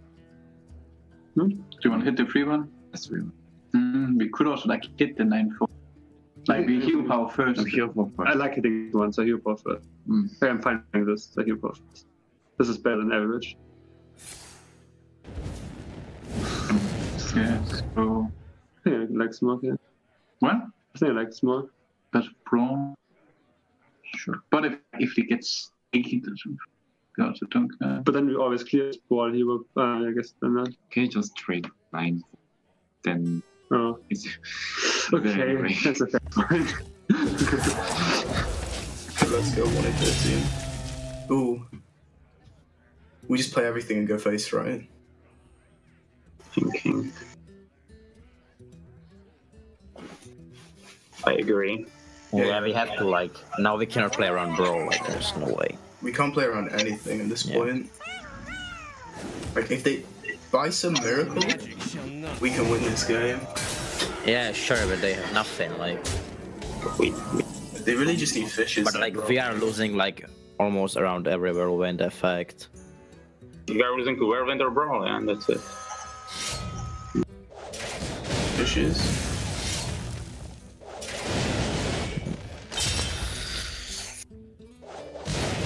That's going to be all she wrote here. Planet Odd going to get 2 in a row, defeating Murloc Paladin with a very crucial victory, which can have a lot larger implications for the entire series. As Planet Odd sits back. And you know, I think even though they had a couple of missteps that game, all things considering, they're still on point with their macro strategy, which is ultimately the most important thing. I think this is a really big win for Planet Odd as well. Misfits queued up Paladin this specifically to be able to fight against it. Now they have to put something else in the way, which will put Planet Odd on deck to queue that adequately. And at some point, Mage is going to come down for Planet Odd, and there's no Murloc Paladin left for Misfits. And Murloc Paladin has been a very popular counter to almost every Mage archetype that we've seen this season. Yeah, it's true, but they also could have other ways to counter it. Mage has a lot of vulnerabilities, but it's definitely one of the decks that is an underrated one for this format in particular because of how it damages a bunch of stuff. And I mean, we also have Misfits with Hunter. So we never know what really ends up coming to case here. And a lot more Hearthstone action is yet to come. So when we come back, we're going to return to the series of Misfits versus Planet Odd. Stay tuned.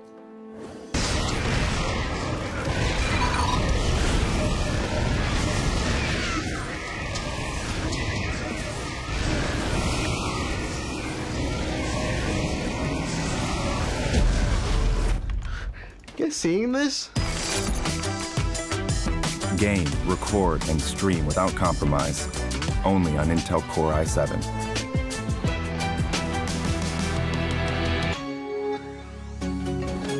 Welcome back, everyone. Trinity Series from the Intel Esports Arena. Big shout out to our Intel brethren supporting Hearthstone as they help us do what we love. And we love to see more Hearthstone action. And I would love to see a little bit of that Misfits innovation here. I think Murloc Paladin's okay. It's a very strong deck to bring. But Paladin's definitely one of the classes where people had some of the most interesting choices, whether how they want to tech their decks or entire archetypes. Yesterday on Trinity Series, we saw G2 bring an Exodia Uther combo deck. That blew my mind. Auction Master Beardo. Yes. Burgley Bully. Double Bully. Uther of the Ebon Blade. Yeah, double Bully. And we saw Team Love You Lots for the second week in a row bring what we have dubbed PF Chang's Paladin, a fusion of Control Paladin and Murloc Paladin to create an overcosted, less than stellar event that you partake in, where sometimes you're satisfied, but most of the time you're not. And Hunter, definitely one of the more interesting classes to bring. Probably the most peculiar class, too, because there's been recent innovation on what you actually can expect to see in Hunter. I believe it was Ike that was posting a deck list based around death rattles. Yeah. That was like playing cards such as Play Dead and is it Forlorn Stalker? No, it's oh god. I don't know. It's Terror Scale Stalker. Terror Scale something. Stalker sounds Stalker. Right. 3 mana, 3/3, trigger a friendly death rattle. Yes, but I feel like it also had the word death in it. Death Terror. Death Stalker? Terror Scale Death Stalker? I don't know. Death 3 mana, Stalker is 3/3 Hunter card that triggers a friendly death rattle is what the card is. But the only death rattle really in the deck is the Devilsaur Egg. It does have Savannah Highmaiden as well, albeit if Savannah Highmaiden ends up surviving, you're usually in a pretty good spot. But that deck performed quite well for me when I was playing it. Now, granted, I drew Keleseth quite a number of times in that deck, and Keleseth and Hunter is quite powerful, but you do lose all that 2-drop synergy that Hunter has typically relied on. So instead, that deck was meant to fight for board and then scale into bigger plays later on. There was no Houndmaster. There was no kill commands. Its entire deck design was to snowball a position, and hopefully you're even enough to either play Scalebane with a Devilsaur Egg out or Bone Mare that Devilsaur Egg. I like both of those options. They both involve 5/5s. Sometimes you just play Deaded as well. My turn 3 Devilsaur Egg, turn 4 make 2 5/5s has been a winning spot for me. This is Hunter's results in terms of win percentage across the board. As you can see, a lot of the numbers are flat percents that don't give us much information because of how rare Hunter was played. Team Lowell was able to rattle off a few wins in a row, get a 100% win rate, and some teams have gotten 0% win rate. Planet Odd hasn't even tried. They said, you know what, we're just never playing Hunter. They are power deck gamers.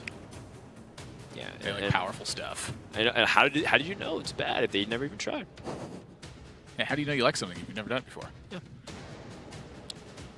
I have a lot of these logical fallacies. Look, ice cream looks kind of gross, honestly, but as soon as you try ice cream, you realize it's not very gross, and it suddenly looks delicious to you. Ice cream looks gross, especially when they swirl it all fancy and When stuff. I was a kid, I thought ice cream looked disgusting, and I actually remember, I don't remember trying ice cream until I was like 9 or 10 years old, because I just wouldn't eat it because I thought it looked gross. And then one day my mom made me try ice cream. What's so gross about it? I don't know. Look at It ice just cream. looks like a giant goop of colored stuff. Like I was used to eating like mashed potatoes and green beans. Wait, what? Fried chicken. You could eat mashed potatoes, but not ice cream when you were a kid? Well, they have the same texture and composition. The thing about it is I would watch my mom make the mashed potatoes though, so I knew it was potatoes. And I knew I liked potatoes. Potatoes are great. You mean you watched her open the container and put it in the microwave? No, she would make mashed potatoes. She would like mash them with like the old-fashioned mashed potato masher. You're making a churning the butter motion with your hand. Well, have you ever seen like the the hand ones that it's like a big grid of metal and it has like a handle on it, and you literally push it onto a mashed potato to mush it in little pieces, and you do that over and over again until it's mashed potatoes. Well, Planet Odd is making mashed potatoes, or Misfits potatoes, should I say. Pokrovach is coming into game number 4 here with the Hunter. See if he can pressure the Warrior deck before it can get its quest online. And perhaps, maybe even bigger question, Pokrovach is, well, I was going to say maybe there's trouble in Czech Paradise, but it seems like things are okay if he's eating banana. I was like, usually he's sitting next to Stan Sivka, well-dressed. This time he's kind of in his pajamas in his own room. Sivka usually has the sole responsibility of eating bananas. Pokrovach's picking up a little bit of that responsibility since he's at home. That's funny. Or I assume he's at home anyway. Yeah. Planet Odd, I do believe is mulliganing the quest in this matchup. It does seem... Oh my gosh. Ooh. Oh my goodness. But that was a huge mulligan for Planet Odd. They just threw away patches and got the Zos first made. There's a Galaka Crawler in Misfits' hand. Oh, you're right. We were talking about weird timelines yesterday. Yeah, I mean, Hunter is a class. Timberwolf.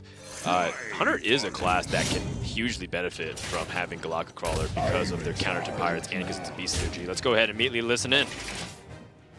This. Like, I'm not doing it, but...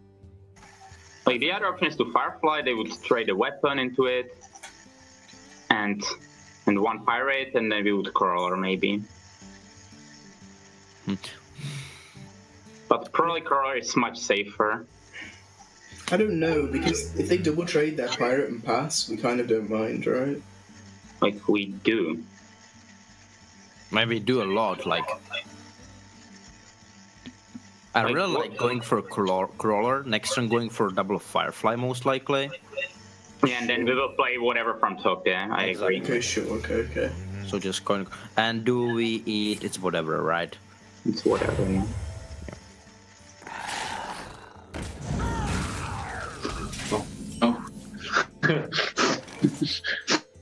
Okay, so how was this? You get it? Yeah, we did it for sure. Armor made to fit. Face a trade.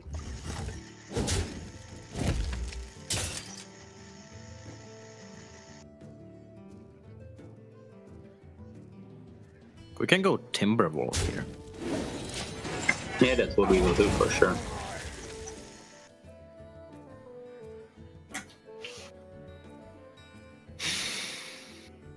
Like if they go Acolyte, but they have quest and 2 random cards. Yeah, if they go Acolyte, we can trade with... With what? Nothing. With nothing. Yeah, but like, we need to risk it, I feel, for sure. Like, this is too good for the board, yeah. And we can still So top game. Timberwolf, trade, and Firefly. Yeah. It's so bad to Ghoul, but we have to risk it, right? It's really better than the Ghoul, but what do you want to do, like... Yeah. Like, if we grandmother it, we just... Yeah, it's just done. And Firefly... Yeah, it doesn't matter where you put it. Please, no Ghoul. What's worse is Ghoul. It's the top deck, like... Purple.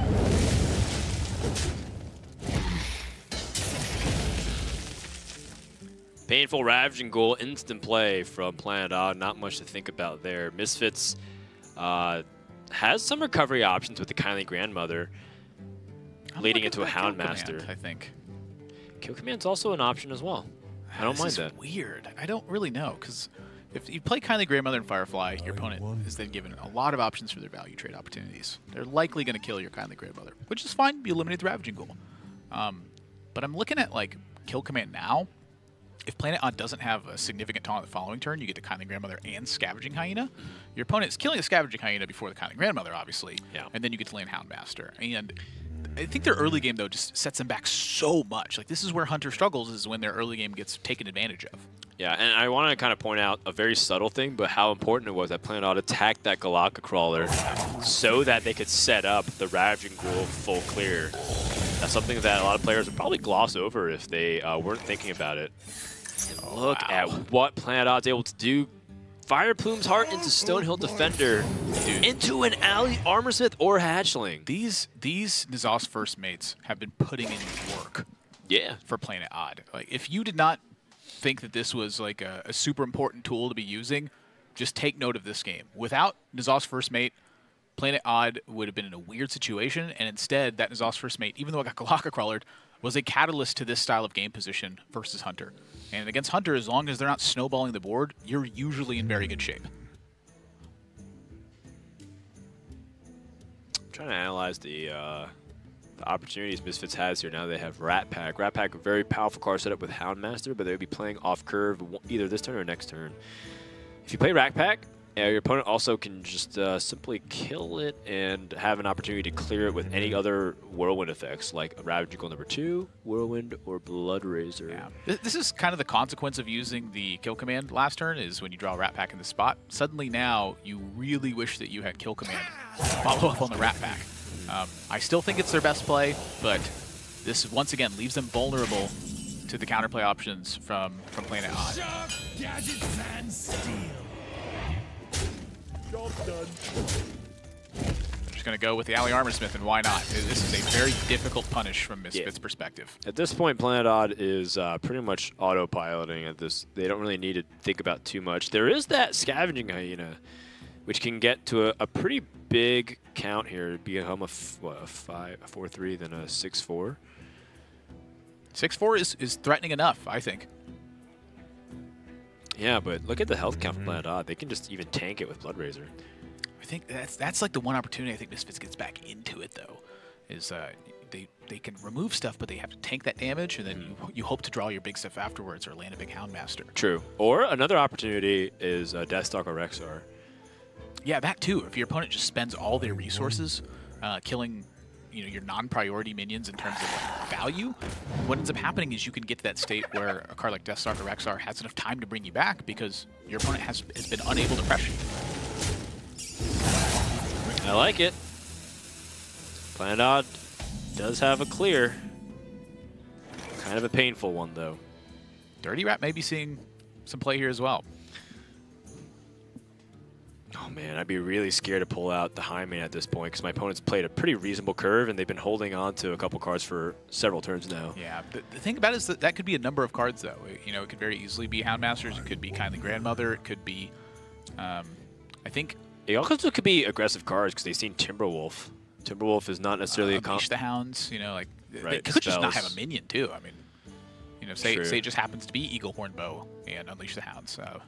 Maybe. If they had Eagle Horn Bow, they definitely wouldn't kill command the 3/3 that they've kept since that turn. Yeah, so that unless it's freshly drawn, it's pretty much off the table. Right, and they've been playing all their freshly drawn cards.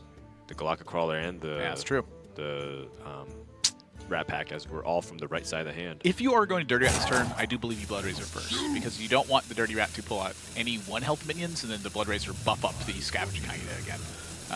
So it is quite a costly trade if they want to kill the Scavenging Hyena, but it is looking very dangerous right now for Planet Odd, so they will opt for that. Hero power. Wow. They're just not going to tempt fate.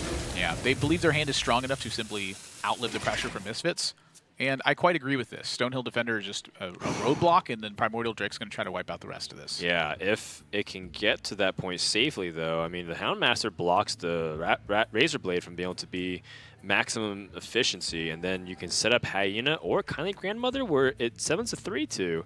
That's my question. If they utilize their Whirlwind effects. Is this ever like a Hyena Houndmaster, the Galacta Crawler spot to try to force the kill onto the Beast and then have the Scavenging Hyena reabsorb the lost body and then push for damage? Do you want to use Kindly Grandmother to ensure that you get a body around next turn?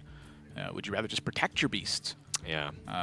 So if you play Houndmaster on the Galactic Crawler and you play Kindly Grandmother, you kind of open yourself up to an execute opportunity.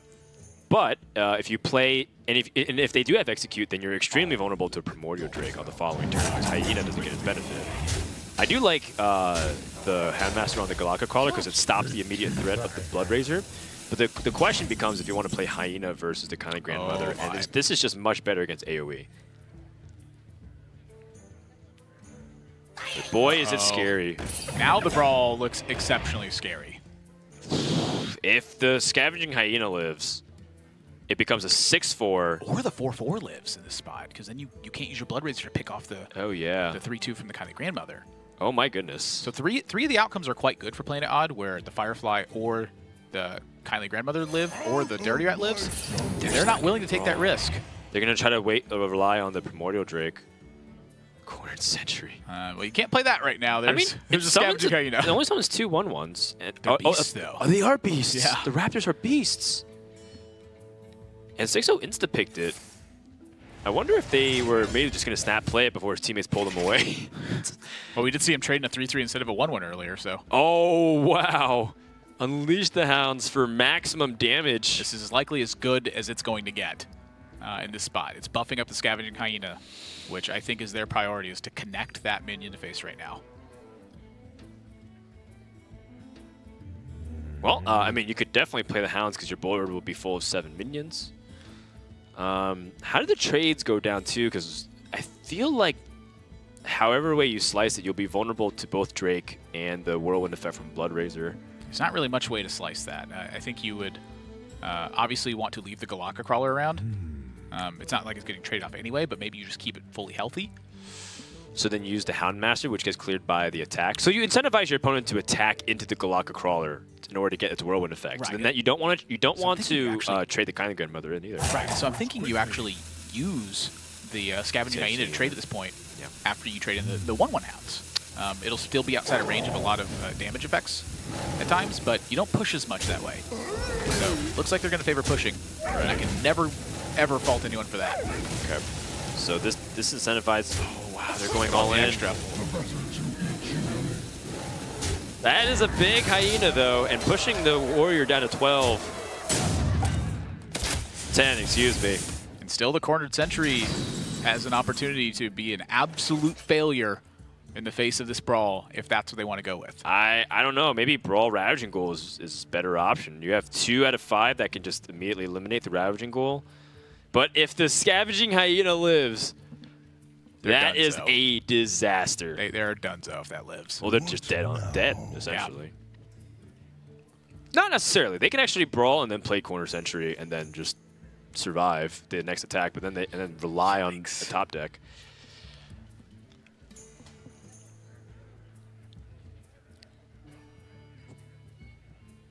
Oh man, the lack of single target removal for this Planet Odd Quest Warrior has been hurting them all game long. Yeah, notice the difference in the Murloc Paladin game where Misfits wasn't able to pressure. Is there a world where you can just Primordial Drake as well? I thought about that. Here we go. Like Scavenging Hyena's kicked out, and Planet Odd is about to take a very big lead in this game. Yeah. It's not completely over, but Misfits has to draw one of their 3 most impactful cards right now. Savannah Highmane, Deathstalker Rexar, and not Alley Cat. Painful.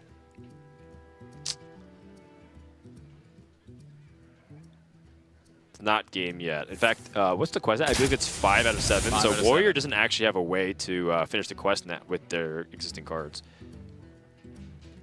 They still need draw, and there's plenty of ways they can whiff. You know, if they pick up like another Blood Razors, like that's useless. If they pick up the Zosphorus Mate, that's effectively useless. I mean, it helps them pick apart the board, but they need a taunt.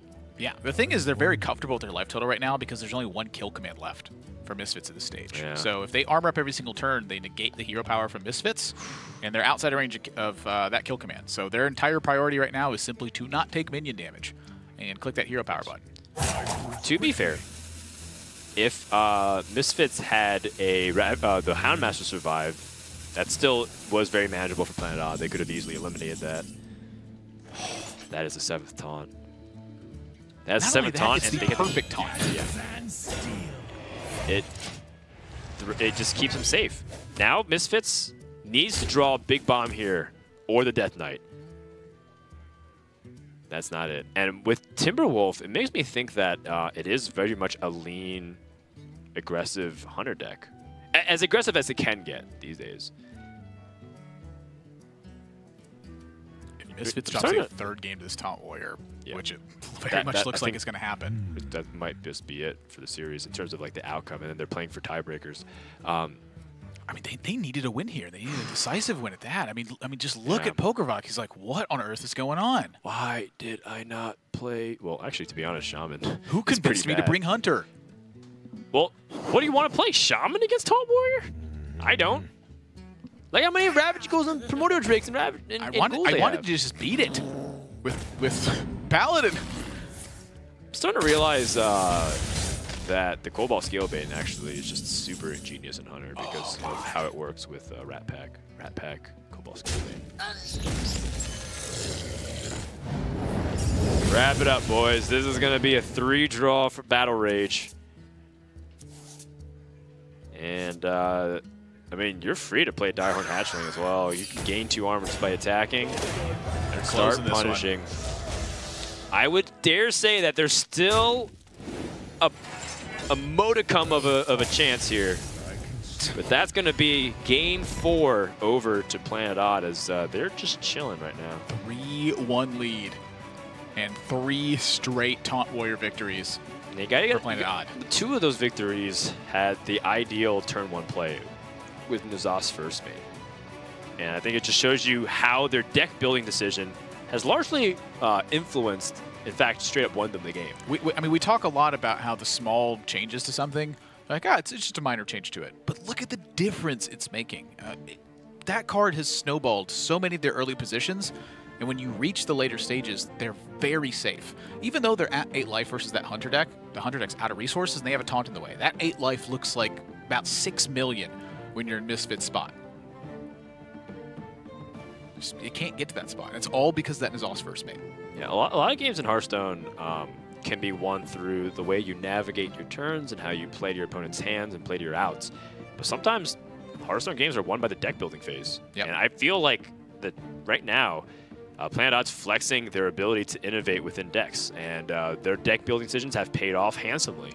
The Pirates is something that I never even considered in a Quest Warrior. It doesn't even make sense. It's also just, it's not like a fancy thing. It's not like a big, humongous innovation. It's just this tiny little thing that suddenly you look at it and you go, that makes a lot of sense with what Taunt Warrior's trying to do. It's trying to just simply kill stuff. Right. One of the ways it's struggled the most with that is handling early game pressure. That you typically have relied on Sleep with the Fishes or on Bloodrazor to really do a lot of that cleanup work. And N'Zoth's first mate not only does that cleanup work, but it also sets up future cleanup work as well. The reason why I say it doesn't make sense, because when you frame it that way of like in terms of the macro win condition and the game plan, it does fit with the strategy of Taunt Warrior, or Quest Warrior rather. But what doesn't make sense is, well, you're only putting 3 pirates in your deck. And that means if you're going to draw a pirate, one out of 3 of those times, 33% of the time is going to be patches, if assuming the draws are equal, not counting the mulligans. Yeah. And then N'Zoth's first mate, for instance. Right. And then you counter for the fact that Quest Warrior is already very draw dependent in the sense that it needs to have forms of resource acquisition. It needs to draw cards. It's so reliant on acolytes. It's reliant on battle rages. And Pirates don't synergize with either of those things. They actually increase your chances of dead draws because you hit a patches draw. You just lost an ability to draw deeper into your deck with another taunt. Or even worse, if you need a battle rage, the Pirates have 1 health. So how do you actually even get that? So it doesn't logically make sense in theory, but in practice, it's made the world of difference in the series, and now they're up 3-1 for it. And last week, they were also getting wins with it, too. Their win percentage you just saw on screen, 67% with Warrior. Phenomenal performance and a great innovation. And I don't know who from Planet Odd specifically decided to do that, but it has been ingenious. Gotta be 6-0. It's gotta be, right? He seems like the guy that's so reductionist of like, yeah, I just play patches in every deck. He's like, no, we're going to play patches. You play the N'Zoth's first mate, you get the patches, you kill up everything. You buy so much extra life, it's like card draw anyway. We could just cut a battle rage, add in the Pirates. Yeah, you just know that. A lot more angry, though. Actually, I think that sounds about right. You know, a little bit of indifference, you know, combined with, you know, soul-crushing analysis. I mean, what are you playing against Warrior at this point? I personally am going for Mage. I'm going to try to burn him out. You haven't seen Shield Block. You know that Ali Armorsmith is checkable with Mage. You know they have N'Zoth's First Mate, which is quite poor versus Mage. It depends on what the Mage is, though. You know, if that happens to be a Quest Mage, suddenly you're staring down 2 Dirty Rats. I mean, it also depends on what kind of deck list they're bringing for the other classes as well. If there's, you know, if what warrior do they need Mage to beat somebody specific? Are they playing Zoo Warlock? They're most likely playing Control Warlock, which is very bad against the Quest Warrior. I think, personally, Zoo Warlock is quite good versus Taunt Warrior right now because it's just changed its dynamic. You know, think back to the early days of Zoo. If you've been playing Hearthstone for a long time, it was quite an all-in strategy where you topped out at Doomguard. Yeah. Now you don't top out at Doomguard. Doomguard's in the middle of the pack, and you have Blood Reaver Gul'dan to be the ultimate recovery tool. Yep. Zoo's just a straight-up mid-range value deck now. It's what almost all the aggro decks and are. it's like it compounds its tempo very easily, and it makes up for it with its all-in nature with Life Tap, which is very different from Murloc Paladin. Murloc Paladin's so synergy-based and tends to flood the board, but they too also have extended their deck and top end to include very heavy-hitting cards. There's that smile. It goes instantly from a smile to like deep concern and thought. This makes more sense why Sifka and Progress aren't chilling and talking over plays with each other, because it looks like Sifka is in a hotel and he is traveling right now. I have loved my time spent with Stan Sifka. He's just such a bright guy. He's very positive and happy. Yeah. And he looks for the good in things. Yeah. That's something that is spoken to me a lot personally. I have, for most of my life, been a glass half empty kind of guy, and now my glass is totally full kind of guy. Just a lot of times it's full air. But Stan Sifka has helped to spark a lot of that positivity that I feel I've had over the last year or so. It's just quite literally hanging out with him and having conversations. How many times have you interacted with him? It was at Seat Story Cup last year, where we played a lot of poker during Seat Story Cup. And during that time, we just talked a lot about strategy and games in general and our history in card games. And his positivity throughout, I think, really helped me take a positive outlook on a lot of such situations. Definitely. I think one thing that stood out to me when I first right as we go to this image. One of the things that stuck out to me was Stan Sifka's ability to roll with the bad beats. I think one of the early tournaments that he played against Firebat, they were both in the finals of DreamHack in Bucharest. Firebat had the nuttiest opening hand with Whirling Zap-O-Matic and Double Rock Biter, and it just ended the game on turn 3. Straight up. It wasn't like, oh, the game's over, it's determined. He actually died on turn 3. And Sifka actually kind of laughed and enjoyed it, because he said, like, wow, you know, that kind of stuff you have to just laugh at. And it reminds me a lot of Brian Gilbert in a way, just where they're both those guys have so much card game experience. They both have won a lot of tournaments and done very well for themselves. And they're both able to just kind of smile through the good times and the bad times and keep their outlook very positive and optimistic. Yeah, I mean, it took Quest Rogue to throw Kibler over the edge. That's quite a tipping point. Yeah. That's very far off in the distance. Well, publicly off the edge. He'd been tilted about Quest Rogue for weeks at that point. You know, and also a bunch of other uninteractive things. Yeah, it is one of those things where, like, sometimes they each have their breaking point, and this could be the breaking point for him in this series. Right now, they're down 1-3 on what effectively is playoffs day, because they're playing for a spot in the finals. Winner of this will be in the top 4 and guarantee themselves a spot in the finals. If not, you're at the mercy of tiebreakers. So even if Misfits realizes that, well, the series might be lost, they have to go, you know, 6-4 or sorry, 4-6 instead of the 1-6, which is their currently trajectory. Yeah, just push as much as they can, and this is unbelievable. I mean, it's not quite as good in this matchup, but it does get the patches out of the way. You do want to talk about, you know, being rewarded for the deck building, but this is just gravy again for the Blinded Odd. Again, I think this is a draw I think they would like to be. They would like their 3 pirates to just be the bottom 3 cards of their deck in this game. Yes, preferably patches number 30. Yeah. But almost any way you slice it, this is something that at least accomplishes the thing. It pulls patches out of your deck. It does get some damage in the way. But against Misfits, they have historically been playing Fatigue Warrior. And if that's the case, you may actually not even want to damage them at this stage of the matchup. The Planet Odd's main goal is to get to a Sulfuros to begin pressuring Misfits. So it's more about controlling the armor total more than it is about pushing damage. How about when people say they want to play N'Zoth's First Mate to get patches out of their deck and fit it? So how do you retort to that? I don't think that's the reason you play it. It's just a consequence of playing it, albeit a positive consequence. it does mean that you're not drawing patches. You know, drawing patches here 4% of the time for Planet Odd is a disaster draw. Right. But 96% of the time, though. It's positive for them. It's fine. So I like the quest progress here instead. I think that coining Stonehill is a very viable play for them. And again, the surprise factor of the patches does have its benefit as well. Misfits, I think, a lot of times will leave a minion vulnerable to live at 1 health and try to get a Battle Rage done. Zos First Mate can change that, even if it's 2 health. Yeah. So I quite like holding it for the most part and looking for a better opportunity. Yeah, and you can continue to ride that momentum of probability, too, considering that that N'Zoth's First Mate is not that impactful, so it's not important to rush it out unless you're trying to get that last bits of damage. So even if you wait 3 turns, you still have, what, 85% of the time you're not going to draw patches. You could also just hold it. Something to really consider is that Misfits has brought Dirty Rat a lot of times.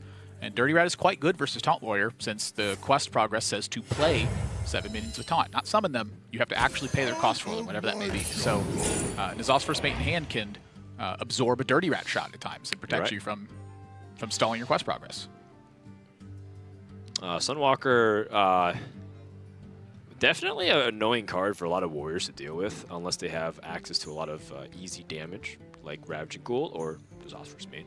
I'm looking at the Ironfur Grizzly and its Sunwalker. I don't think Twin Emperors ever come into hand here. No, it's too understated for how expensive it is. Planet Odds is going to once again play to their curve in this scenario. So let's go ahead and listen to Misfits, as I think we're in for a long game here with N'Zoth Warrior. Yeah, I like the challenges. Obliteration.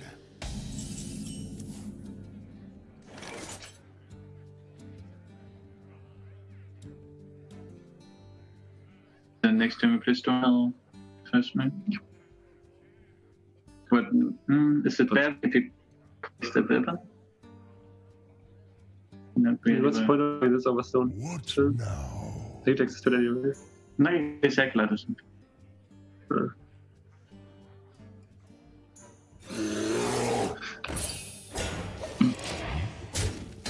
Okay, we obviously did the patches, but also the question tournament we did for Stone, we did Coin Stonehill. Eventually we could Shield Slam, but I think we have the Shield Slam. I don't feel like Shield Slam. We just need to keep this alive. I can set a Battle Rage for 2, unless they do something. Exactly. But it's bad to Blood Razor, kind of, right? Is it? I don't think so. Yeah, they just traded 3/3 into the 1/4 Blood Razor. Kill our guy. Then we can't play the 3/6. Yeah, like you can trade the armor into 3/2 and play the 3/6. What was the issue? No, I mean, if we trade the 4/3 into the trade the 1/4, they can trade their 3/3 into our Stonehill, then Blood Razor, then kill our dude, and then they have a 3/1, and then we're stuck. So we can Ghoul. Yeah. So then they trade. What are the options? I don't see it. Then are you here? I am here, yeah. You didn't see the options? No. How is it possible you don't see the options if you spectate? It was both. I don't know. There was Star Creeper 1/5, 1/2 Poisonous, and 0/7, so it was easy. Now, I do want to point out that as soon as we conclude our discussion about why you don't generally play N'Zoth's First Mate so you can avoid drawing the patches, it actually happened. Yeah. So I'm ready to eat my words, but I don't think the analysis was wrong. I think generally Planet Odd made the right line, and, you know, again, 90% of the time they don't draw patches. It just so happened to be the 1 in 10 games. Correct. Again, thinning is a consequence of the action, not the main reason you play the Pirate. Oftentimes it's can be paramount to success to have that surprise damage as well. I mean, your opponent a lot of times will discount the fact that you have patches left in your deck because you haven't played a Pirate yet with available mana. Gotta say that some of the cheaper taunts look more appetizing if you're gonna try to rush the N'Zoth Warrior down. So Bloodhoof Brave continues to fit that strategy. And Misfits debated for a long time about how they want to set their Battle Rage, which then this also means that they too understand the importance of card draw and getting a lot of those threats online. That being said, Planet Odd has played, I believe, 2 taunts? Stonehill and Iron Fur Grizzly, yes. No, 3 taunts. 2 Stonehills. Oh, that's their second Stonehill. Oh, you're right. The Mountain Fire Armor 8-1. Right. So they have 4 taunts in hand. So they actually have the quest completed effectively in a few turns, because they will be able to just kind of curve out with the with their hand. Actually, they have Direhorn on 5. They have Bloodhoof Brave, Dirty Rat, and Patch is available on 7, and then they have Promoter Jake on 8. Dirty Rat can be quite impactful in this matchup as well. Planet Odd's ideal situation is to pull N'Zoth with it prior to Dead Man's Hand being landed. They know it's N'Zoth because of the Mountain Fire Armor. So I'm curious if they feel they want to play this on curve to complete quest progress, say if they don't draw on the taunt, or if they want to wait right until the earliest point where Misfits could play N'Zoth and then drop it and try to pull it out then. Because every single time they see another minion come from hand of Misfits, it's more likely that the N'Zoth is isolated if it's there. And this 6 health in the Direhorn Hatchling is very important because it kind of forces Planet Odd to either play Patches and kill it off, or give 2 cards with Battle Rage, which is the baseline of what you want. Battle Rage drawing 2 cards for 2 mana is already pretty good value considering Hearthstone's general ratios of mana versus card draw. 3, of course, is kind of like the point where you're like, oh man, I can't believe I got 3 cards. And then, of course, if you do any more than that, it's just kind of sometimes unnecessary. You don't need to draw like 5 cards with Battle Rage. 2 to 3 is usually what you want. It's usually all you can get, too. Yes, me, I want 6. But What now? Just overdraw at that point. But you're right, you're right. You just overdraw all those brawls and executes and whirlwinds and stuff so you can Dead Man's Hand a better hand. I mean, when you played the Patron Warrior days, actually you could very reliably draw 5 or 6, which was just crazy. Necessary? Was it necessary? Sometimes, yeah. Was it too strong? Yeah. I think so too. And I was definitely one of those proponents of like, I'd rather nerf the card draw in Patron Warrior than I'd rather nerf the actual mechanics. I think Warsaw Commander was busted. Well, yeah, design-wise, it definitely limited a bunch of stuff, but there's a lot of ridiculous powerful combos in Hearthstone, but the consistency is the biggest problem. You know, Divine Spirit Interfire still is one of the strongest combinations that possible in the game if you're able to land it, but the problem is its consistency, which was large time the card draw in Priest. Yeah, a lot of it also, actually last night I was playing and a guy played Mare on the Fox, and I protected the treasure as hard as I could, and then he Potion of Madness, Divine Spirit Interfire, and killed me with the treasure. And I was like, oh. Yeah, well, that's quite clever. And that's less cards than a lot of the other combos in Hearthstone require. That's like 4 cards, right? I mean, how weird is it that because I didn't kill my own treasure that he killed me? I'm just saying that all things considering that card draw is super paramount to a lot of these important game plans of these decks. Yeah. And it is kind of interesting when you compare to just Hearthstone with other games of how readily accessible card draw is. It seems to be a rarity in a lot of other situations. Yeah, and I think that's part of what drives deck interactions in general, even if it's like pseudo card draw. Like, think through the N'Zoth's first mate, for instance. The fact that you're getting so much value out of one card, even though that value is situational, in the right situation, it's quite valuable. And Discover is another good one. Like Stonehill Defender discovering taunts, it's good in other classes, but it's quite powerful in Taunt Warrior specifically. So that situational card draw ends up being a very big deal, and oftentimes just better than regular card draw. Well, we do see that Misfits has a way to activate their own Battle Rage now that they have the Blood Razors. Yeah, I'm curious when they're looking to set up that turn, because they just have powerful stuff to do. I'm curious when this Direhorn Matriarch hits play. It's true. It looks like they're fearing Execute. You know, maybe they use that to bait a Dirty Rat or something, but I think just playing powerful stuff is a good idea versus playing it odd. Because again, you want to force removal prior to the completion of quest. If your opponent gets to hold Executes and Brawls bleeding into Sulfuros, that's when you're in big trouble. Well, now that Misfits also didn't armor up, which heavily indicates that Planet Odd should catch on that they have Battle Rage and they're trying to set up the Battle Rage. And they already know too, because they use patches on the turn to deny the Direhorn Matriarch, or Direhorn Hatchling, excuse me. And also, this play from Misfits is a direct answer to a Curator. So on turn 7, if they play Curator, they'll be able to attack 6/9, draw 2 cards. Yeah. Planet Odd's life total means a lot less to them than Misfits does. Misfits while technically as an aggressor in this matchup, that aggression does not come for quite some time. So they actually don't want to use Dirty Rat in this instance and open up an attack into it to activate Battle Rage. Yeah. So that minion's probably not being played for quite some time, looking specifically to hit N'Zoth with it. I do find it slightly amusing that Misfits played Diehard Hatchling. It died. Drew Diehard Matriarch. Played that. That died. Drew Diehard Hatchling. And I kind of expect it to die immediately. Dinosaur Warrior, yeah. Yeah, Dino Warrior. Yeah, it's my favorite archetype. I mean, dinosaurs were a big part of Ngoro, but I never felt like anything was dino-themed. You know what I want to say? I do want to say that there's a couple of underrated cards in Ngoro that have potential for, like, real crazy shenanigans as more sets come out. One of them is Dino Size. I love Dino Size. That card already in Arena has its moments where it's just like, holy my goodness. One day they're going to make a Stealth Wind Fury. But, I mean, Dino Size in itself, just conceptually, is like, wow, that has potential to be really powerful. Yeah, almost any way you slice it, Planet Odd cannot really avoid an upcoming Battle Rage. So I'll be curious to see how they do this one, and it's complete quest and start launching fireballs. This is actually a very good scenario for Planet Odd. A lot of times with Dirty Rat, you're trying to pull something. It's good information. In this case, they know what's happening, and they know what time it is. Time to start throwing fireballs. Let's go ahead and listen into the teams. Please.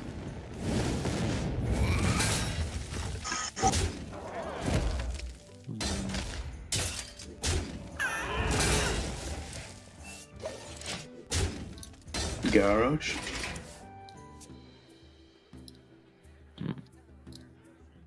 So just Blood Razor hit and draw, right? Yeah. There's no other play. What do we hit?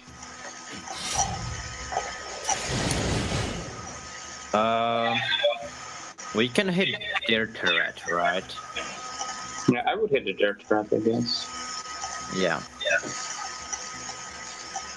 I like it. Or are we sure? Because it takes some extra. Oh, no, it's fine, right? I think. Yeah, I like it.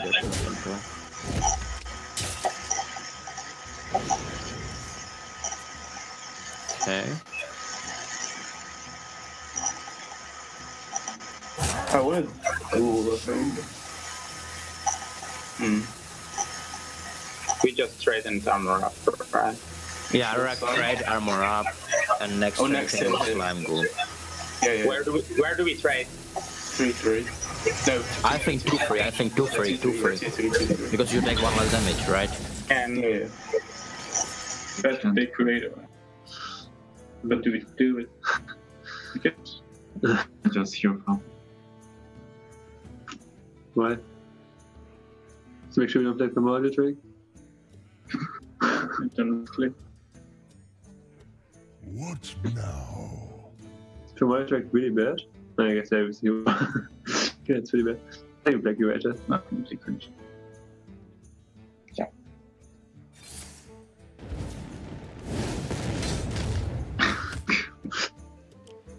Planet Odd kind of weighing if they want to curate or not. I personally really like waiting for the curator to guarantee draw a Dinehorn Matriarch. That card is insanely powerful. Those are natural drinks, though, right? No. I think they are natural drinks. So it's actually quite efficient to play the curator here because you don't actually pull a card from your deck. Not that Planet Odd's going to win in fatigue, but a big difference could just be the number of shots that they get over time. I don't think Misfits is going to really pressure them down or really run them out of resources, but they might just be able to gain enough life to try and sustain this. So yeah. They're sounds wacky, but I'm thinking of like that 1 to a million scenario where not drawing a card here actually is beneficial. I definitely enjoy putting pressure onto the warrior for sure. How much information was given to Misfits too? By the way, 2 cards in our hand are the Primordial Drakes.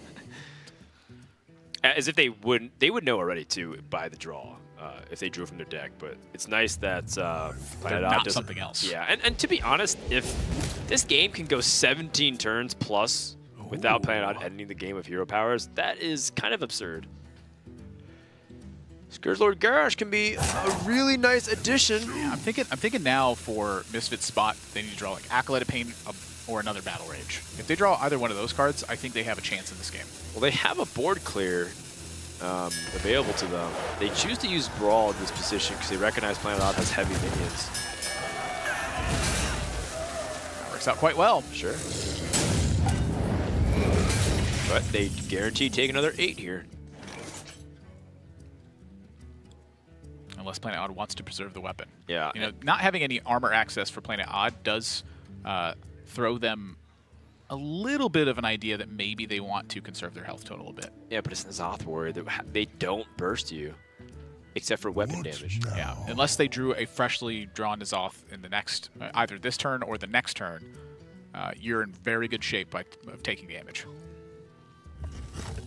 Definitely hero powering, and I'm pretty sure I'm playing a Drake here.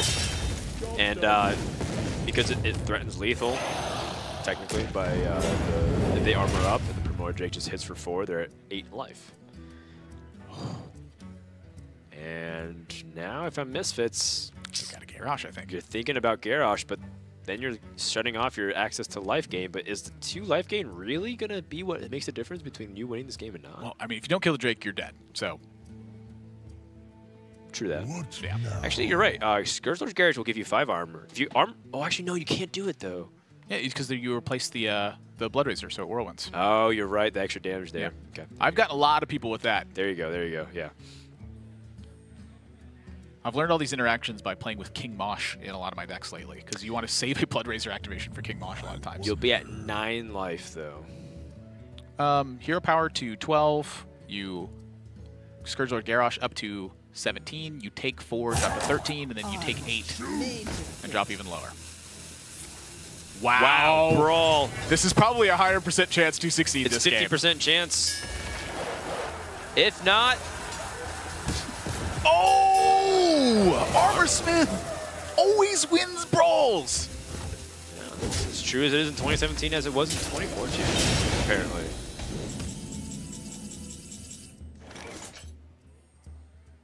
And now Armor Smith has a chance to also absorb the hero power. Oh my. JK.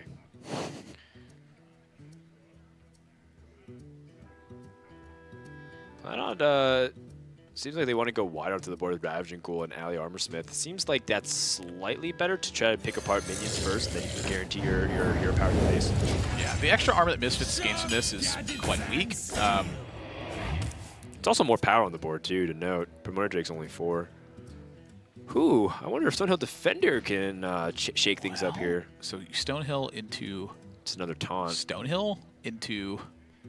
Well, hypothetically, Infinite Stonehills gives Misfits more armor as well. It also protects them from the hero power. Yes. I'm seeing a line. Jeez, it's like the Mana Worm Primordial Glyph Lethal. Just will not happen. The Kabbalah Stone into Kabbalah Stone Ice Block Frostbolt. Yes, or Frost Nova, right? One day it's gonna happen. One day it's gonna happen.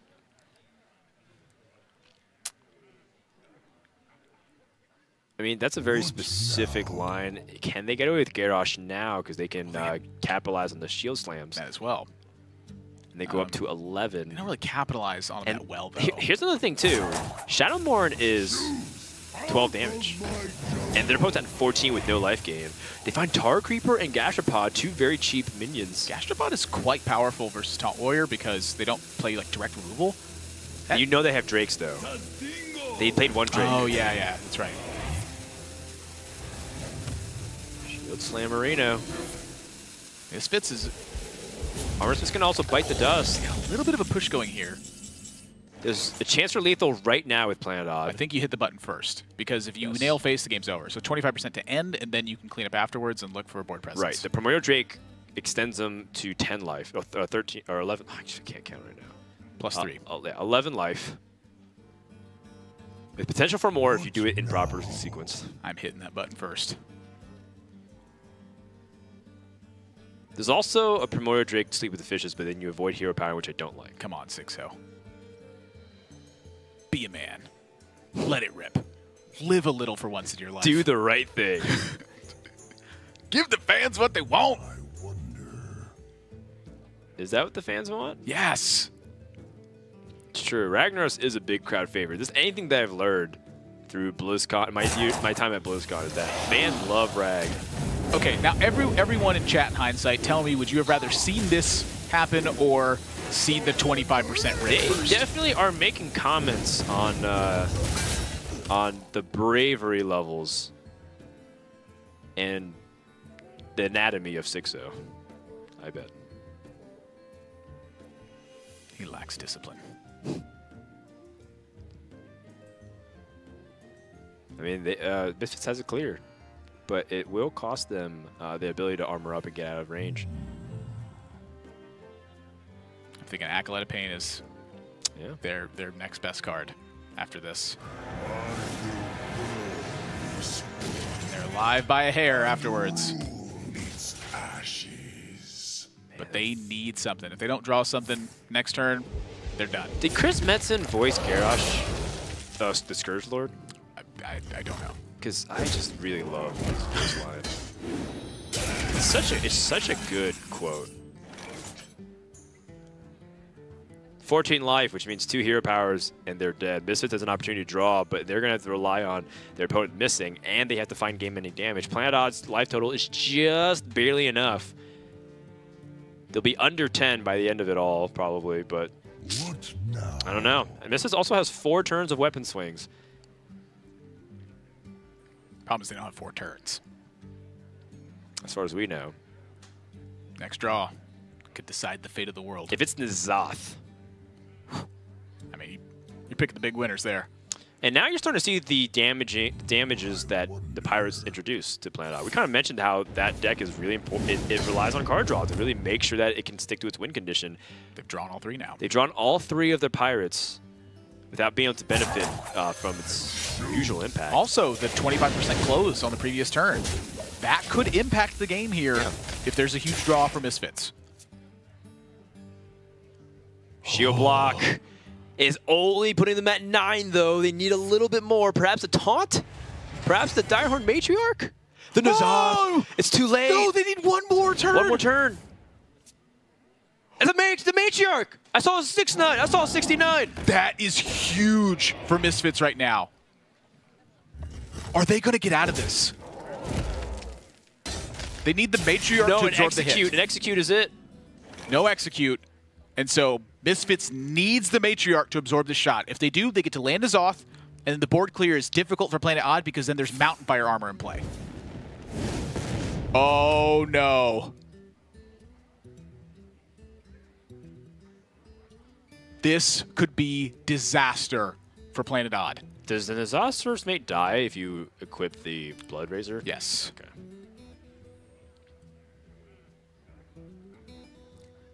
Which debunks the battle cry happens before it enters the battlefield myth. Battle cry happens technically first, but then the resolution of it has to finish the check, I believe. Like in order for the... So the minion gets placed in... The battle cry happens, but the... Replace the weapon. The resolution is after the minion comes into the field. It'll queue up the death rattle from the weapon. The minion will complete entering play, and then the death rattle will happen. So the first action was play the minion. So that's queued up first, and it has to resolve first before the next action takes place. I mean, there's a big debate about that with an interaction that happened fairly often with SI7 Agent Mad Scientist. Which didn't make any sense and why they changed it.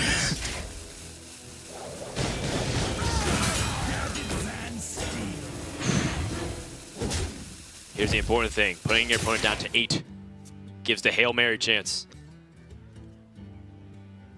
Get ready. It is N'Zoth and N'Zoth only. And here's an interesting thing, too. Misfits also will summon back a Mountain Fire armor, so not only will Planet Odd have a chance to miss the lethal, but also a chance to just give their opponent 6 life. Unless Planet Odd draws a Brawl. Okay, so now you kill one of the Direhorns with Sleep with the Fishes. You have a 25% chance. They are now back in the exact same spot they were earlier with 25%, except this time they do not have an option. Good sequencing to avoid extra damage on their Armor Smith. They gain 2 life. And this is it. They need to nail face, and they need to not hit Mountain Fire armor. Okay. So still no armor yet for Misfits. Still a chance. And now Misfits can't really hero power and avoid giving their opponent cards. Oh my goodness! Another big draw here because the Matriarch extends their range of absorbing more Ragnar shots. And here's the thing. Misfits, I believe, should clear off this board in the spot so they can start pushing damage. And then at the same time, they'll have 2 Mountain Fire Armors, an Azoth, and a Direhorn Matriarch. No matter what, a shot to their face will kill them. However, preserving that health doesn't change that, and it won't change it in the future. They hope Planet Odd just simply misses or hits Mountain Fire Armor.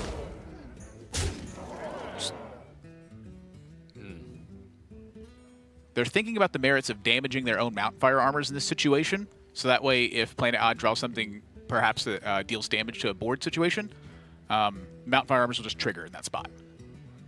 So like for instance, if they play Mountain Fire Armor, Blood Razor, and then Whirlwind, Planet Odd can't use Whirlwind effects in that instance.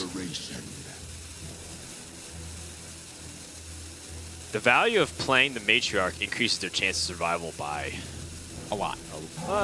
25 to 20. 5%. That's a lot. Take those odds! Will they? The Brawl guarantees that they gain 6 armor, though. Exactly. So the question is, do you take your chance first by throwing the brawl? Matriarch? do you just Brawl and play Matriarch? Like, Misfits is now out of gas after this as well. Yes. So the Brawl into Matriarch is now just a viable game plan. And the Matriarch is 6 damage, so in 2 turns, it will kill. Holy smokes. Or you just say 1 in 5 right now, and then Brawl. And then risk dying if the Matriarch survives. Which, by the way, if they Brawl and then Hero Power, or if they Hero Power, hit the Mountain Fire, and then Brawl and the minion survives, they die because of Blood Razor, guaranteed. So they have to weigh the chances of Misfits having another weapon back it up, or if they want to go for the 1 in 5, or if they just want to Brawl and be defensive. Execute. Or an Execute, you're right. Brawl it is! Oh my. Defensive line, which is correct in my opinion. And that's the best result for Planet Odd. Or is it? Oh, it is. Execute off the top for Misfits would be it. Wow. Oh my This game is insane. Dan, if you would have told me this matchup would have come down to this, I would not have believed you. This is very Taunt Warrior favored, but Planet Odd got no value off their Curator, which is now haunting them, and they drew all 3 of their Pirates early.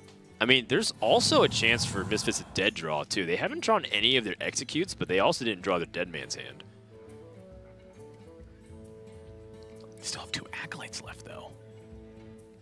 Yeah, there's plenty of draws that can help them. Armorsmith would be pretty strong right now, even. I don't know. I feel like they just want to end the game. Neither player or neither team can gain health, so they are stuck with what they are. They can gain health if they draw cards to do it, but at least natively. The other thing to think about here is if Misfits continues to stay on par with Planet Odd, they're 2 behind in Fatigue, and Dead Man's Hand is very rarely going to have extra cards in hand from this stage. So they're just basically even. They're pretty close to even. So, I mean, if it goes even for long enough, that Curator not drawing cards would have been it. But Execute is drawn. Wait, but they can't use their own weapon to attack. So they have to bump if that's the case. Or they can Hero Power and then Execute. Hero Power? Oh my That's goodness. Still a great result for Planet Odd. They get to crack for 6 damage here. Yeah. That and was now probably the best Misfits result. has to draw something to answer this or they are dead. I think that was the best result possible for Planet Odd, because then they can get past the 6-9 safely without using their own 6-9 to bump into it. They're contemplating the face attack. What does it mean in the grand scheme of things? So if they have another shield block, they would go up to 11 health. I'm thinking which like means they draw Armorsmith, for instance. If they draw Armorsmith, they gain 2 guaranteed. So they go up to 8, which means you kill them anyways. Sleep of the Fishes. I think that means that that's not enough. They're dead. Wow. This game was so close to recovery for Misfits.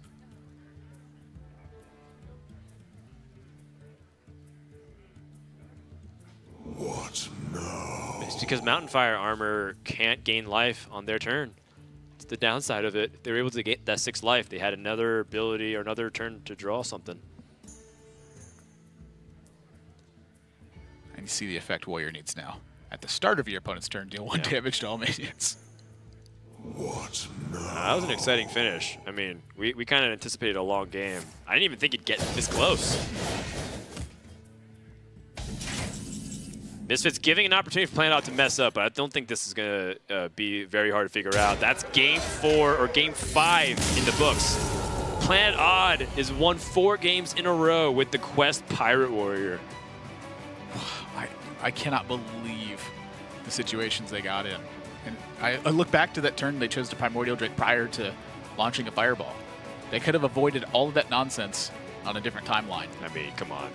They got the job done, and I like the percentage they played. They took some deviations from the normal path.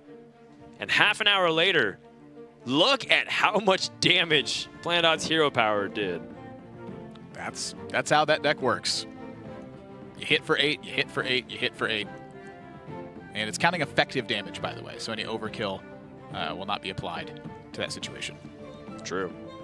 One of the things we were you mentioned was what if it goes to fatigue? And I was thinking, well, if it goes to fatigue, that means they had a chance to use the hero power 17 to 18 times, which would, you know, that's a lot of damage. Obviously be well into the hundreds. Yeah, the way that you get to that spot is if Misfits survive that much has to use a low-value Deadman's Hand or has to continuously draw cards in order to keep up, and ends up landing a double N'Zoth that somehow Planet Odd can actually fight through. It's still possible, it's just very unlikely. Think about the domino effect of a bunch of decisions early on, such as the way Misfits tried to set up a Battle Rage to draw more cards.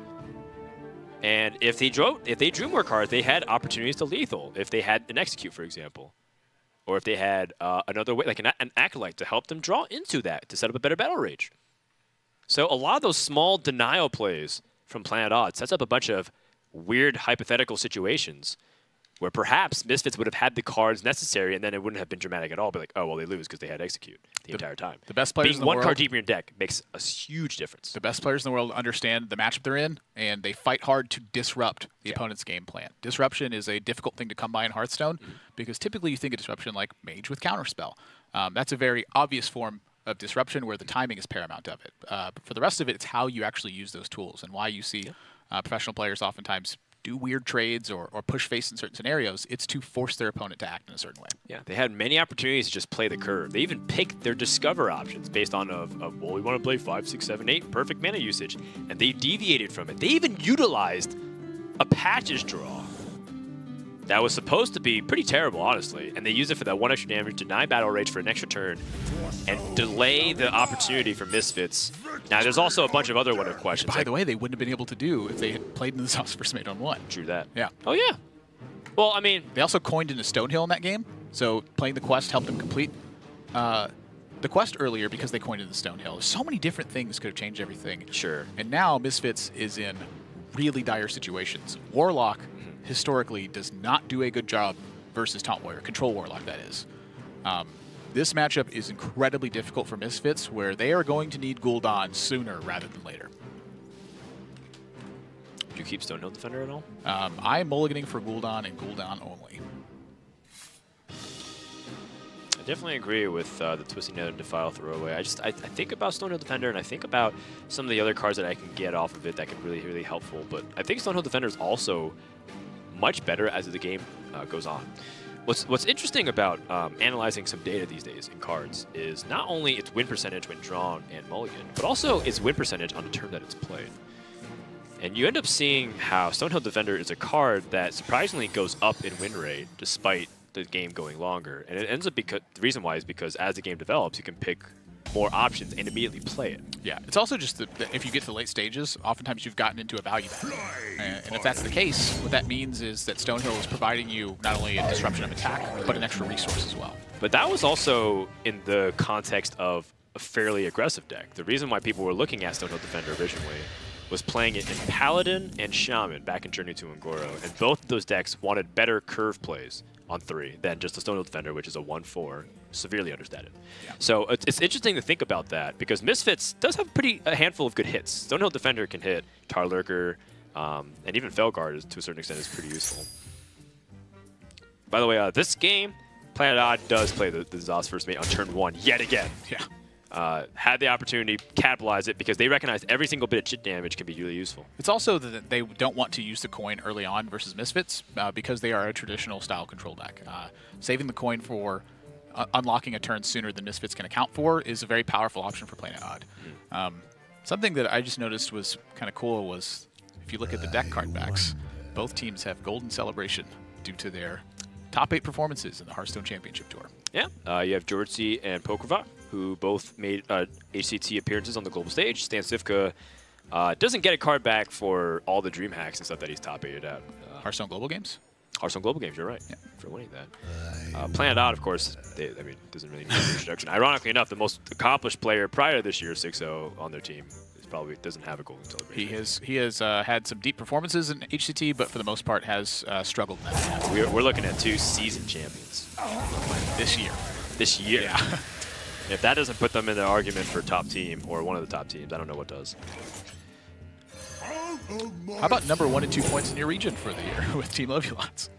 I mean, they're not really a team though. They're more like it's like the close thing we have to like a clan. Yeah. There's the guild or like a band of brothers. Yeah, they have competed in practice alongside each other for quite some time. Right.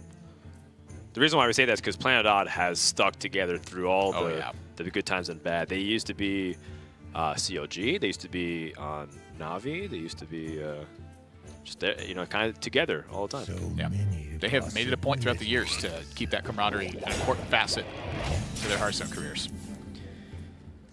As this game gets underway, Misfits is looking like they're in worse and worse position as Planet Odd.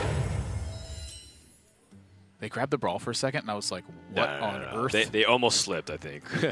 Brawling this is not what they want at all. I think it's Armorsmith or Hatchling, and they just weigh the options. What's better against the Despicable Dreadlord? I think I quite like the Alley Armorsmith in this spot, but Direhorn Hatchling puts a 6/9 in your deck upon death, which in this matchup, just drawing a 6/9 is incredibly powerful. There are some matchups where that's not a big deal. It can be a liability. I don't think this is one of them. It's interesting that they didn't put the 1/1 in because Despicable Dreadlord can complicate the trades and also makes it easier for Direhorn Hatchling to bump into. But a little small thing, don't think it's that consequential. It only cost them 3 life, which I don't think matters too much. Sharp gadgets and steel. Yeah, their life total is somewhat relevant in this matchup, although it won't be under pressure for a great deal of time. Only if they rush for Gul'dan and they successfully land like some board control will it matter, I think.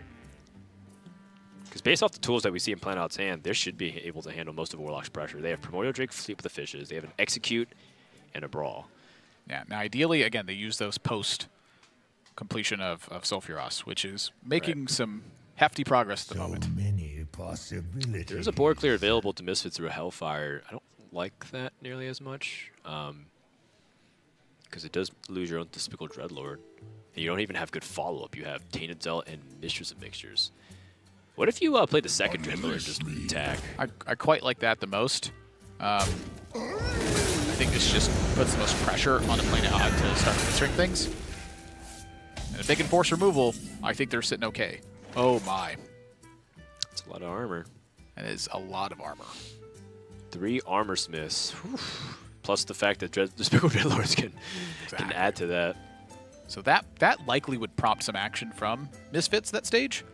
Right. That's when you can justify Hellfiring with like maybe Tainted Zealot.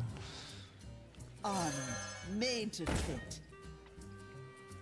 Yeah, you can even execute one of the Dreadlords. Made to fit. I would be quite surprised if they executed. Interesting. Yeah, they're trying to set up a Sleep of the Fishes, apparently. I thought they were going to play strong to Hellfire, but this is what they're doing. Let's listen to Misfits, though. They have very little aggressive pressure to add back behind this. So we can zero Hellfire. Yeah, and play Mistress. Mistress, yeah. I like that. I'm not sure, like, if they go... better to develop Mistress than... I just have to hope they don't have Curator, right? So many possibilities.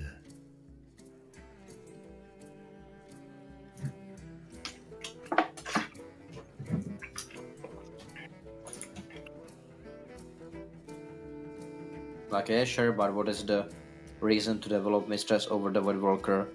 I wonder. The weapon, maybe? I guess it doesn't matter, right? Like, because I think the Mistress is better in hand then. Sure, I can agree with that, yeah. But the 2 damage might be slightly relevant, right? Sure, either, I'm just asking, but... Yeah. No. I think Mistress is slightly better. Bulwark is good to stop the Sulfuras attacks as well later. I mean, sure, we have taunts, but I think Mistress is slightly better because of the damage. Might be. Because, like, even if we get Gul'dan on 10, we're going to be at a minimum of 21, so 3 hero powers. We just need them to not have Curator here. Hero power pass. Okay, they have Drake. So we start with Stonehill, right? Because we could get a 5 drop. Like 3/6. Should be actually fine.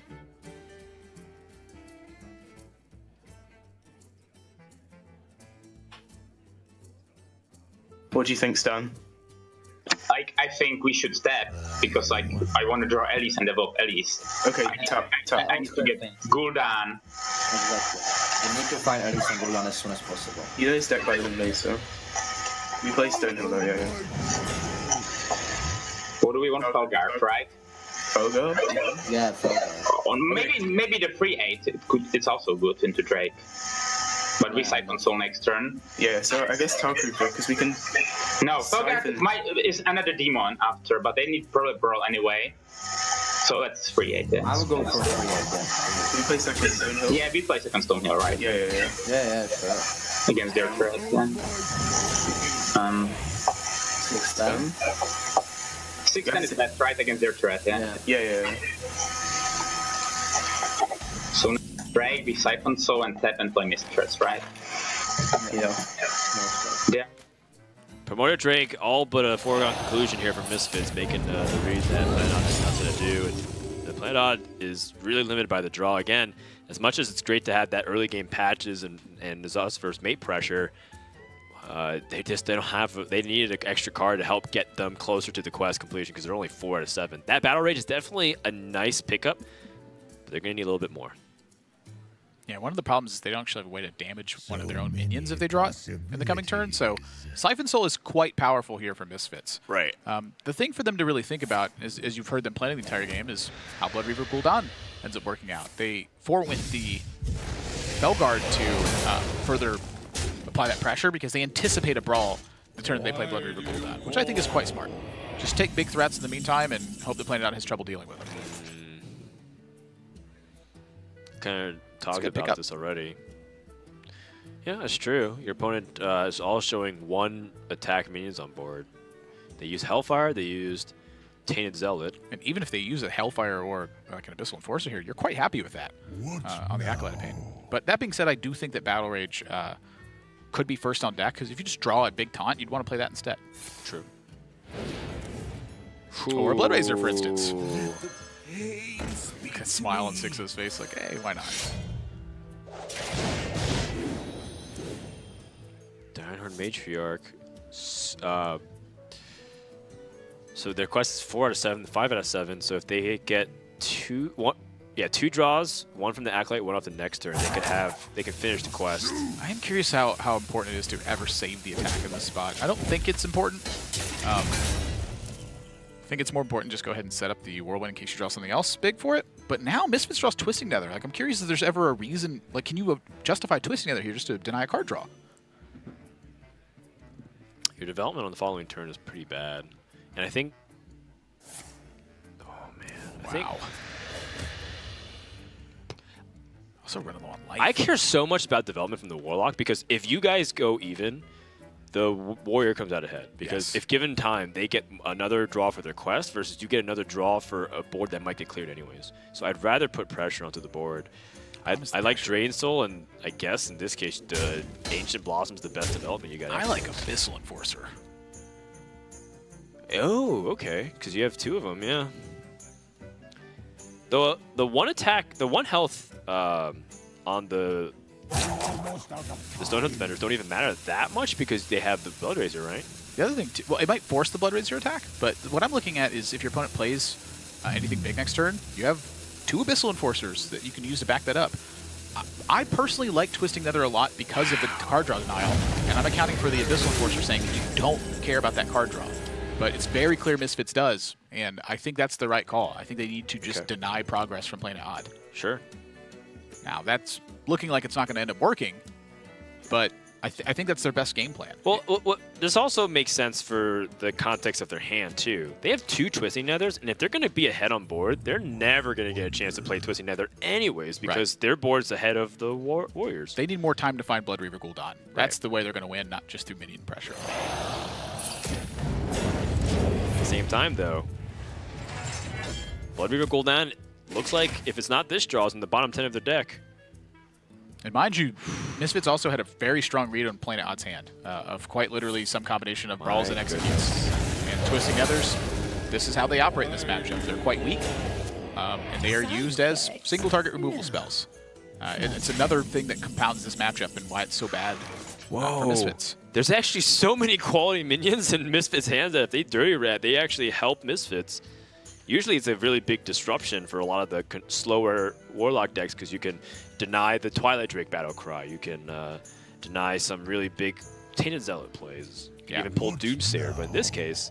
With 2 brawls in their hand, post Gul'dan is about the best spot that Dirty Rat's coming out, I think. But that also is a quest completion, I believe. Exactly. So that's the kicker. Surrender's got a big smile on his face. He's cooking up something. If you Dirty Rat, you can attack the Voidwalker and execute anything that comes out and play Downhorn Matriarch, finish the quest.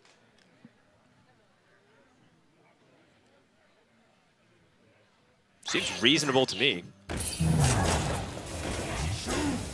Now you don't even have to execute. Just play Matriarch and pass. That's a 3-8. That's not that big. Plus you have Brawl, so you can even wait till next turn. Goodness, Misfits. It's in a heap of trouble. So it looks like they might have been able to save those Twisting Nethers, but imagine if Planet Odd had just drawn weaker cards that didn't complete quest progress. That was the situation Misfits was trying to create, and this time it didn't work, and they still don't have Blood Reaver Gul'dan, so they are in massive trouble from this spot. Both brawls were held for Planet Odd until Sulfuros was completed.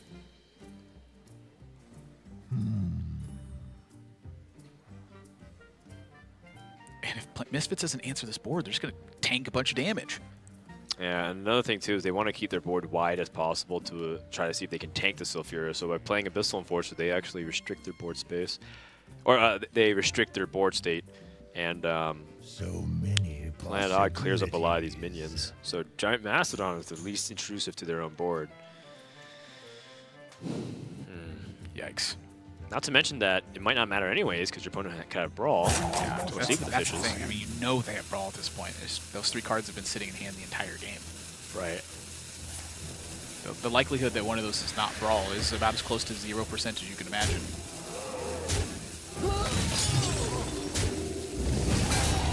Ouch. Ouch indeed. This is going to sting. And Planet Odd is free to just leverage hero power from this point forward. I think this is the time they're going to start directing damage towards base because they want to offset Blood Reaver Gul'dan in this spot as well. They want to keep as much pressure on as possible, and I think that means execute. Is it worth attacking with the Blood Razor and then saving a charge of Sulfuris? Probably. Because you can just Sulfuris attack for 2 more damage. It depends on the math of this. So it's 6 plus 8 is what they would be dealing this turn, which is 14. That set them down to 3. I don't think it is actually in hindsight, because this means that Brawl now isolates to a 50-50 against Blood Reaver Gul'dan, which wins you the game or eliminates the minion on board. So I quite like the aggressive push.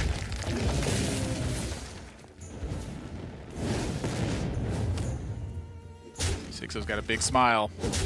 And that means he's winning. And Hellfire's drawn. They can still draw for something with Life Tap or Mortal Coil. They can also Giant Mastodon. 6/10. Should absorb the hit and... Actually, no, they're dead either way, right? Giant Mastodon... No, it means they're dead either way, because then if the Ragnaros hits that, then they just hit the 2/2 and then swing the weapon, yep. They've played around everything successfully. What about Drain Soul into a Taunt? I think this is Defile Mortal Coil. Defile Mortal Coil, get a Taunt Drain Soul. No, then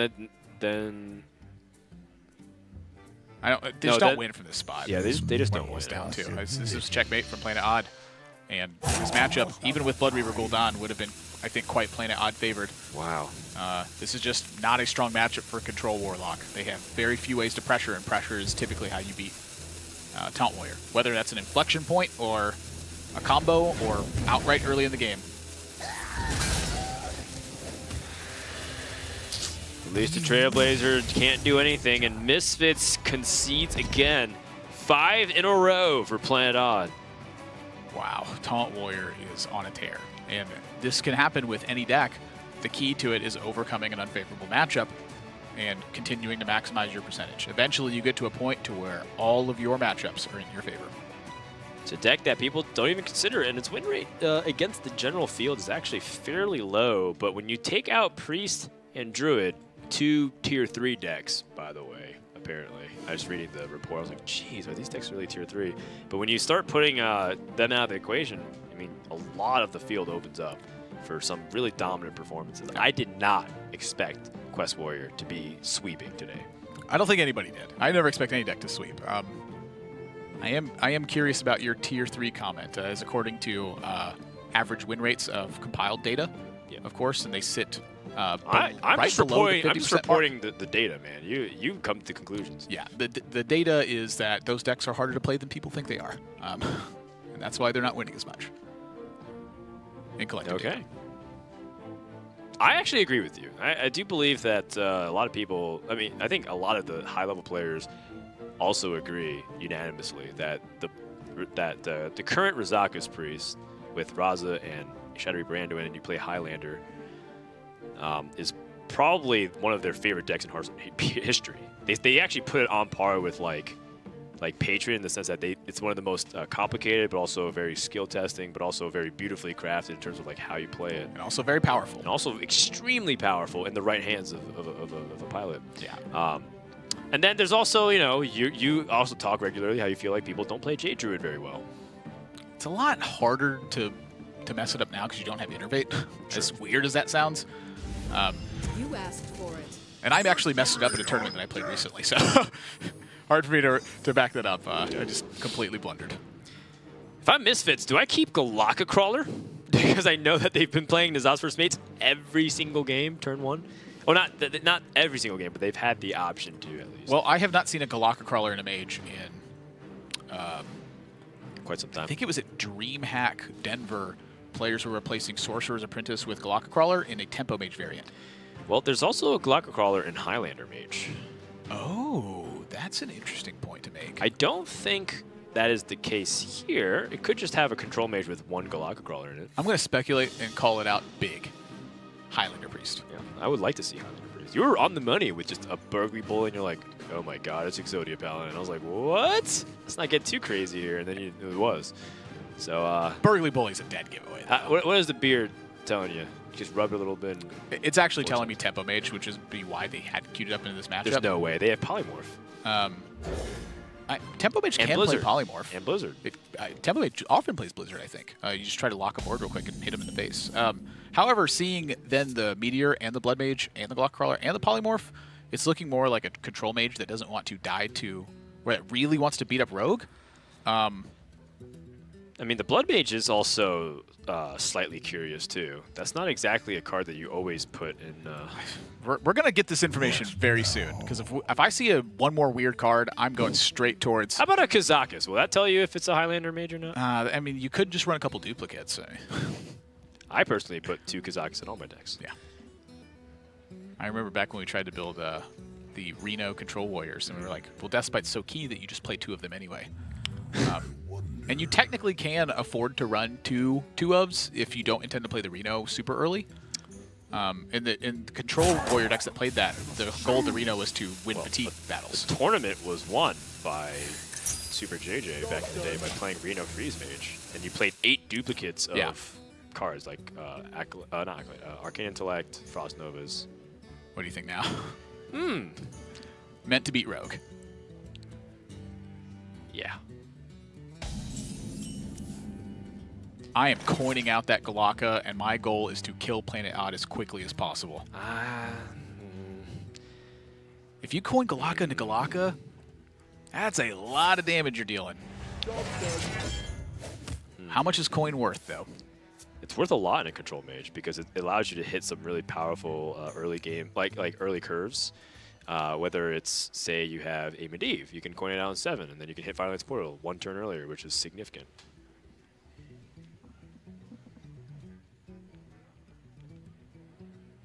Jesus. I feel like we're kind of watching a throwback match from Journey to Ungoro. Half the cards that you guys are looking at are from Journey to Ungoro, and this was one of the defining matchups in a lot of tournaments. Oh, you're right. It was a control burn mage up against a quest warrior. So I feel like I'm just going back in time right now. It was a DreamHack that Shoop won. Yes, that was. We saw this matchup like 18 Where you times. had Control Paladin. And Control Paladin was in the mix as well. And then you had Murloc Paladin was making its emergence in that making tournament. that emergence. Token Shaman had not taken off by then. It was right at the HCT afterwards that RDU showed up with Token Shaman. It was with like Lava Burst and stuff. And we're like, let's just play like. I love that deck. Cards. I love Lava Burst. He played Doomhammer and Lava Burst. Get him. Dan keeps Doomhammer every single time. I'm thinking about keeping Blood Reaver Gul'dan every single time now. Oh. Another card that I think about keeping every single time is Deathstalker Rexar, because I think that card's awesome. I heard Patches was the best legendary in the game, and I've typically kept it every single time, and I just don't get it. Well, I crunched the math, and it's 15% chance that you draw Patches by turn 1. Approximately, of course. 14.66. Rounding up. Repeating. Planet Odd has an opportunity to draw further and use Patches here, or they can just play Ravaging Ghoul. I think they've at least at the very least kind of knows that it's a slower mage deck. If it was a tempo mage, they'd be vastly behind. You know, something to note here is that we've been talking about how important it is for Misfits to pick up games in this match, but if they lose here, even at 6-1, there is a chance that they still make it depending on Complexity's performance.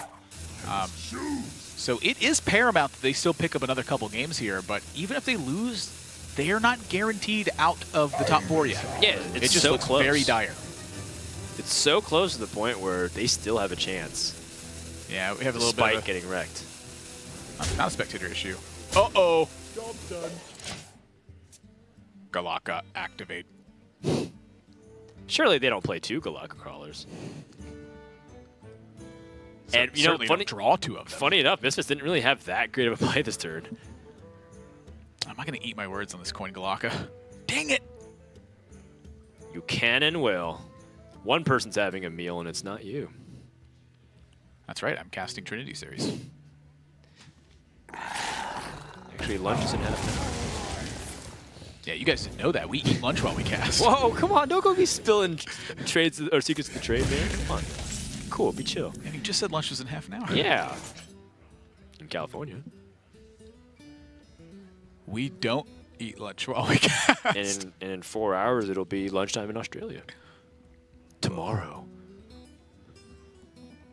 They're in the future. Shout out to all the Australians or Oceania people that watch Hearthstone, by the way. I don't know how you guys do I it seriously don't know either. On your 56K. You know, I remember actually when I was playing a ton of poker, there was a guy from Australia. It's like the 6th time you brought it up today. It just keeps coming up. I mean, Sifka. There was a guy from Australia that I always talked to online while we were playing, and it would be like 2 in the afternoon, and then literally it's probably like a year into us like know each other. I was like, wait, aren't you in Australia? How are you up at this time? We get it. You poke.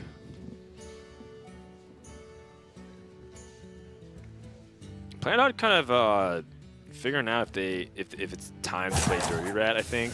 And I don't know. Your opponent's saving the coin for a while, so you could end up playing it on turn 6 because you want to disrupt their 7 coin Medivh turn. Sixo does not look happy. I mean, this is kind of an awkward scenario here. You're using Sleep with the Fishes on 2 Galaka Crawlers. I actually quite like this. It's a fairly poor card in the matchup. You've alleviated a lot of pressure. You've preserved your life total versus Burn Mage. It's true. Life total does matter a lot. Or what you could perceive as Burn Mage anyway. It's most likely Burn I Mage. think tempo is on their radar right now because of the Galaka Crawlers.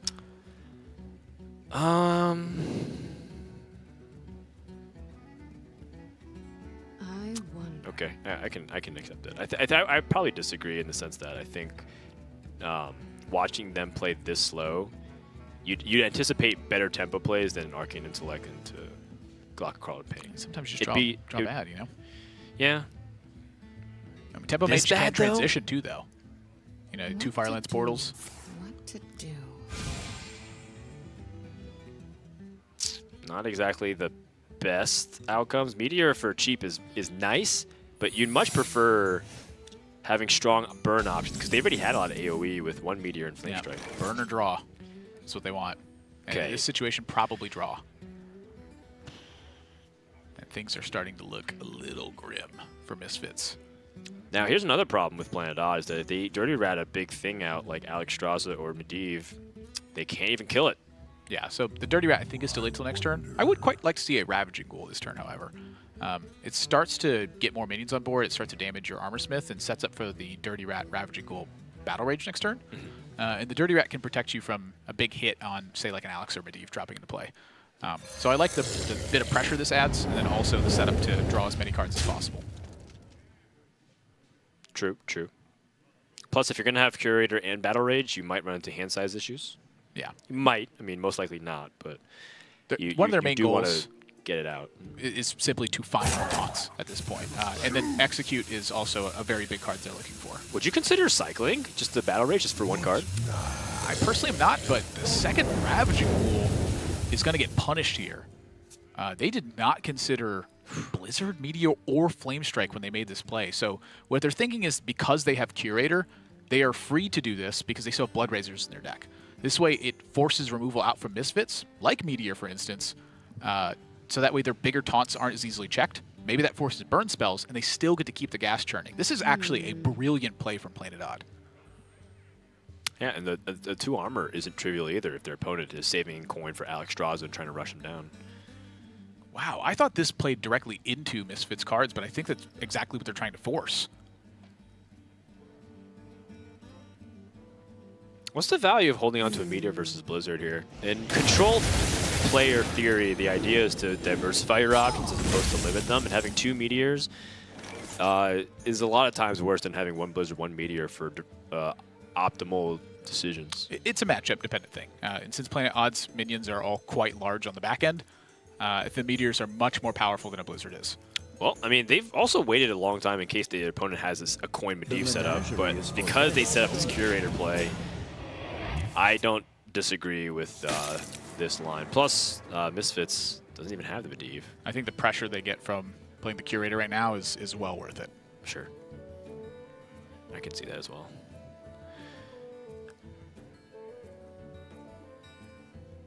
It's not a trivial amount of pressure either. Keeping the mage's life total reasonable, like you know, low 20s, can help accelerate the game to a point where you can just have 2 or 3 turns and you threaten to pop their ice blocks every single turn. Yeah. And they almost will certainly be able to outlast a few more turns beyond that. We've seen Mage pull out some crazy last-minute comebacks despite having their ice blocks pop twice over. Yeah, and I'm curious how Misfits ends up getting a plan going here. They don't really have any of their key cards right now, just a lot of the removal. You know, looking at it in hindsight, this could just be straight-up Control Mage rather than heavy kinds of burn. I mean, the Meteors and the Flame Strike are very telling of that. If they were more of a burn package, I think Primordial Glyph would be on deck in this instance.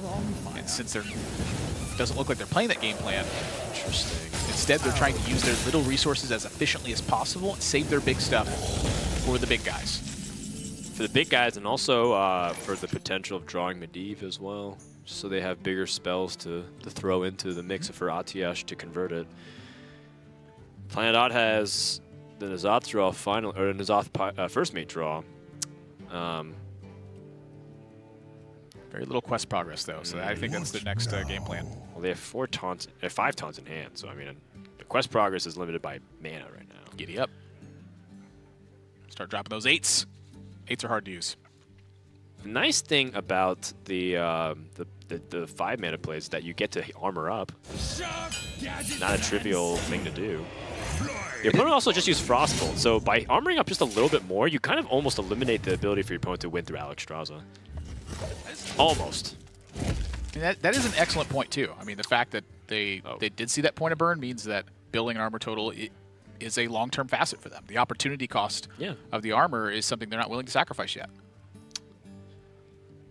There was a moment of hesitation too. Planet Odd was like, well, maybe we could hold on to Dirty Rat for the Alexstrasza, but I think they've concluded that Misfits doesn't really have anything they're saving coin for at all. What to do? The best use for coin in this scenario is either to fit in a play that they got through a bunch of burn and removal spells, perhaps Primordial Glyph discount, or to utilize coin with Frosted Jaina. Maybe you could do that and ping a 1-health minion. The other thing of note here too is that just playing the Alexstrasza here may not really do anything. They may want the timing of the Alexstrasza rather than just the Alexstrasza's effect. True. But Alexstrasza is much better before your opponent finishes the quest, because then you can start pressuring their life total and the 8/8 doesn't get immediately challenged by hero If your opponent completes the quest, you get to time the Alexstrasza and they don't have armor up anymore. That's fair too. So it could be a bait. Little things like that can make a difference.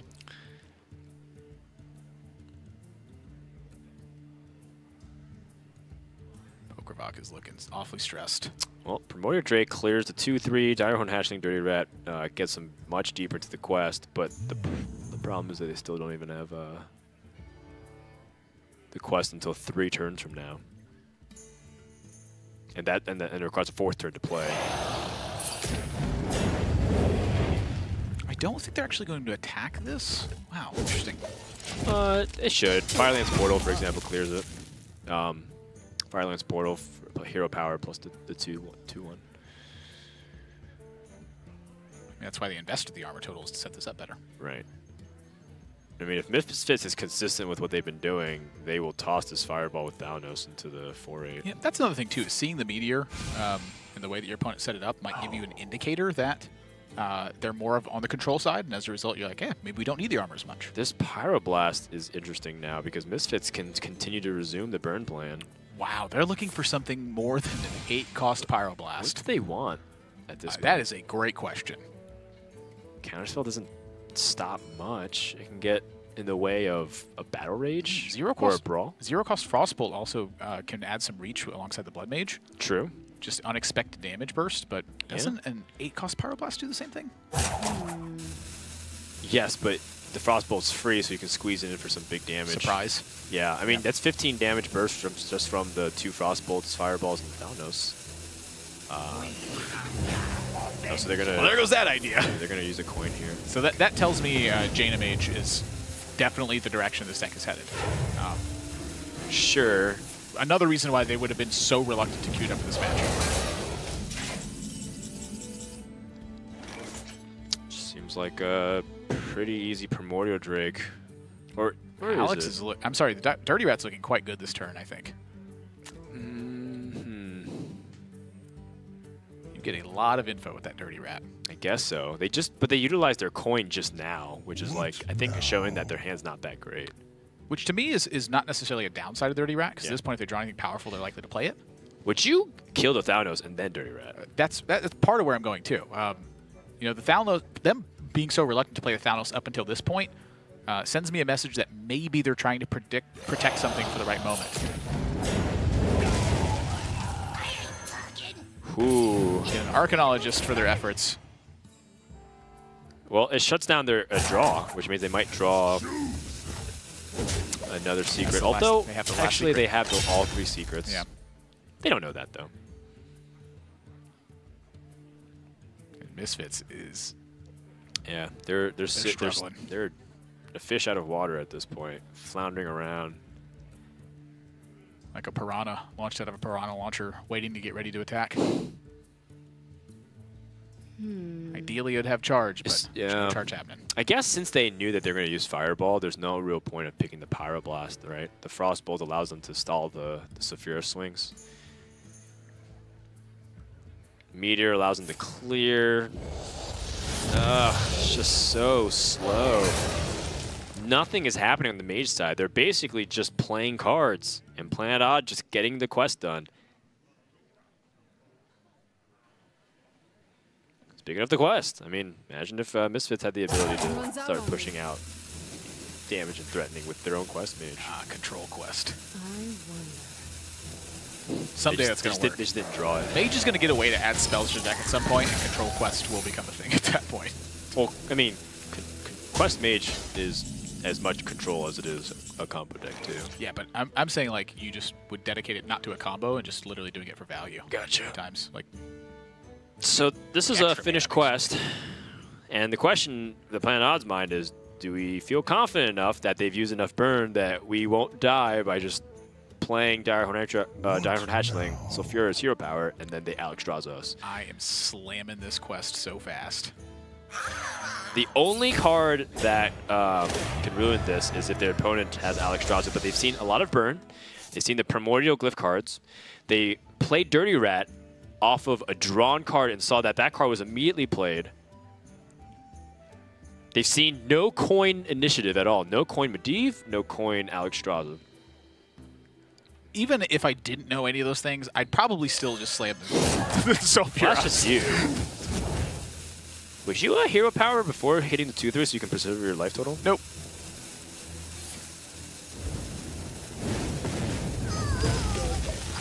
Missed 6 damage. Actually 4 damage, I guess. Like gain 2 health. Yep. Call it even, I guess. Maybe they're attacking face anyway. True. Oh boy. I consider polymorphing the Direhorn Hatchling here. Poly and Hope. Misfits. This just such... The matchups have gotten worse and worse. Yeah. And you see why pressure is such an important thing to have. Right. Against Taunt Warrior. Yeah, and it seems like they had those anti-aggro tools. Volcanic Potion is supposed to be a tool to control the state of Shaman and Murloc Paladin boards. Galactic Crawlers meant to fight off against Rogue with South Sea Captains and Zoos that include Pirates. They're also almost out of like the Hail Mary options too. Like they have Primordial Glyphs being used. So unless they draw some of their high impact top end right now, this game is done, guaranteed. And when Dan says right now, he means about right now. Literally this turn.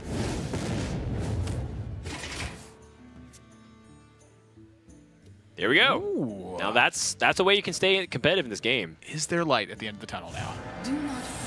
They already used their polymorph. They already used so much of the removal. Planet Odd's likely to just never play another minion again. This game is the thing.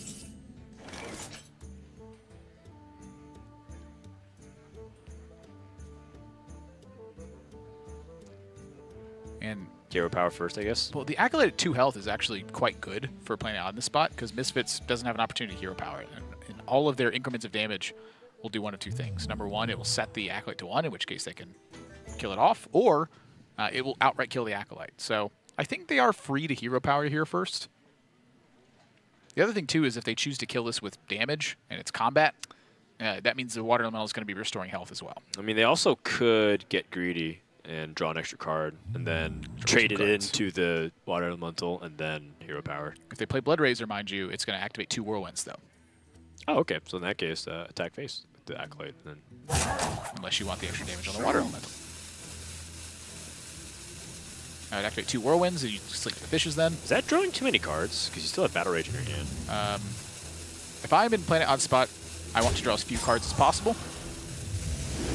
And they want to preserve their Blood Razor for Armorsmith turns in the future if they need that help. True that.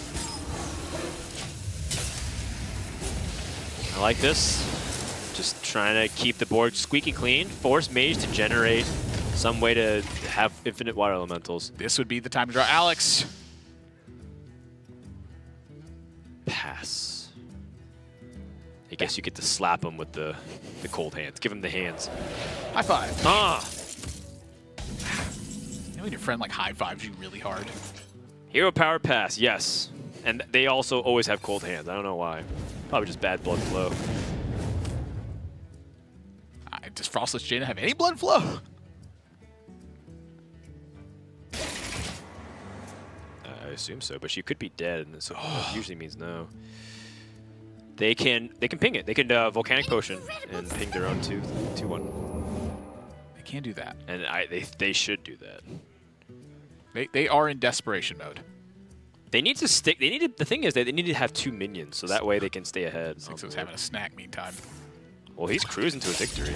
He knows that even if Mage wins this game, he knows that there are high likelihood to just close out the series and end on the top half of the standings. Well, no direct way to kill the Water Elemental. Still 2 executes left in the deck for Planet Odd. Hit that button. Bye-bye, Water Elemental. Yeah, Misfits needed that to hit the face so they can have Alex, some opportunity. Oh my gosh. Double Volcanic Potion. This is a pure anti-aggro mage. Yeah, the deck building, and it's just, you can see why they didn't queue Mage much earlier. It's just not fit for this matchup at all. Give him the hands.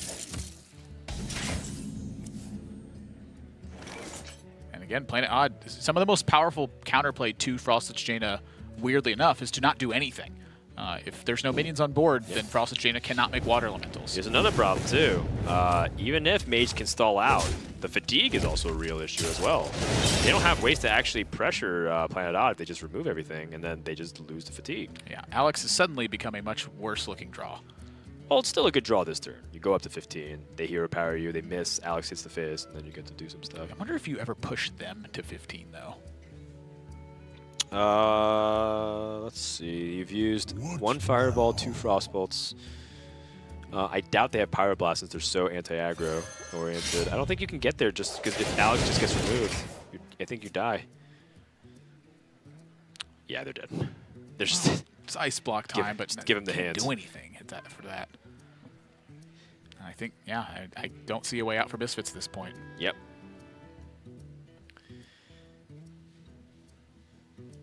You know, what could have been if I mean, do they even have Alex? I like they definitely have Alex. That is it. Planet Odd sweeps Misfits 6-0 with Quest Warrior. Wow. We've seen a handful of sweeps in Trinity Series this season, and they've been with different archetypes every time. 6-0 was the only player that also played for Planet Odd. He's now lived up to his name. Surrender and Hoy just kind of sat. I mean, they definitely talked through the plays and whatnot and helped each other, but they just kind of sat on the bed and watched him play. Surrender had the... Oh, actually, I apologize. Yeah. The Rogue Mirror match, and then 6-0 stepped in, and he 6-0'd Misfits. Can't believe I didn't say that. I can't believe he just didn't pick up the hint, living up to his name. No.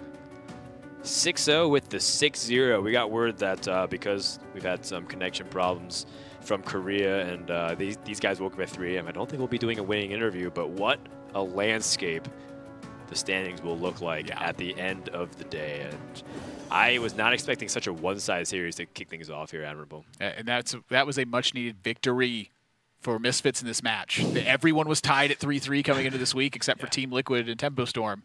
And suddenly all these teams that we've been touting as these powerhouses are falling in week number 7. Misfits plummets to 6th by a game behind Love You Lots.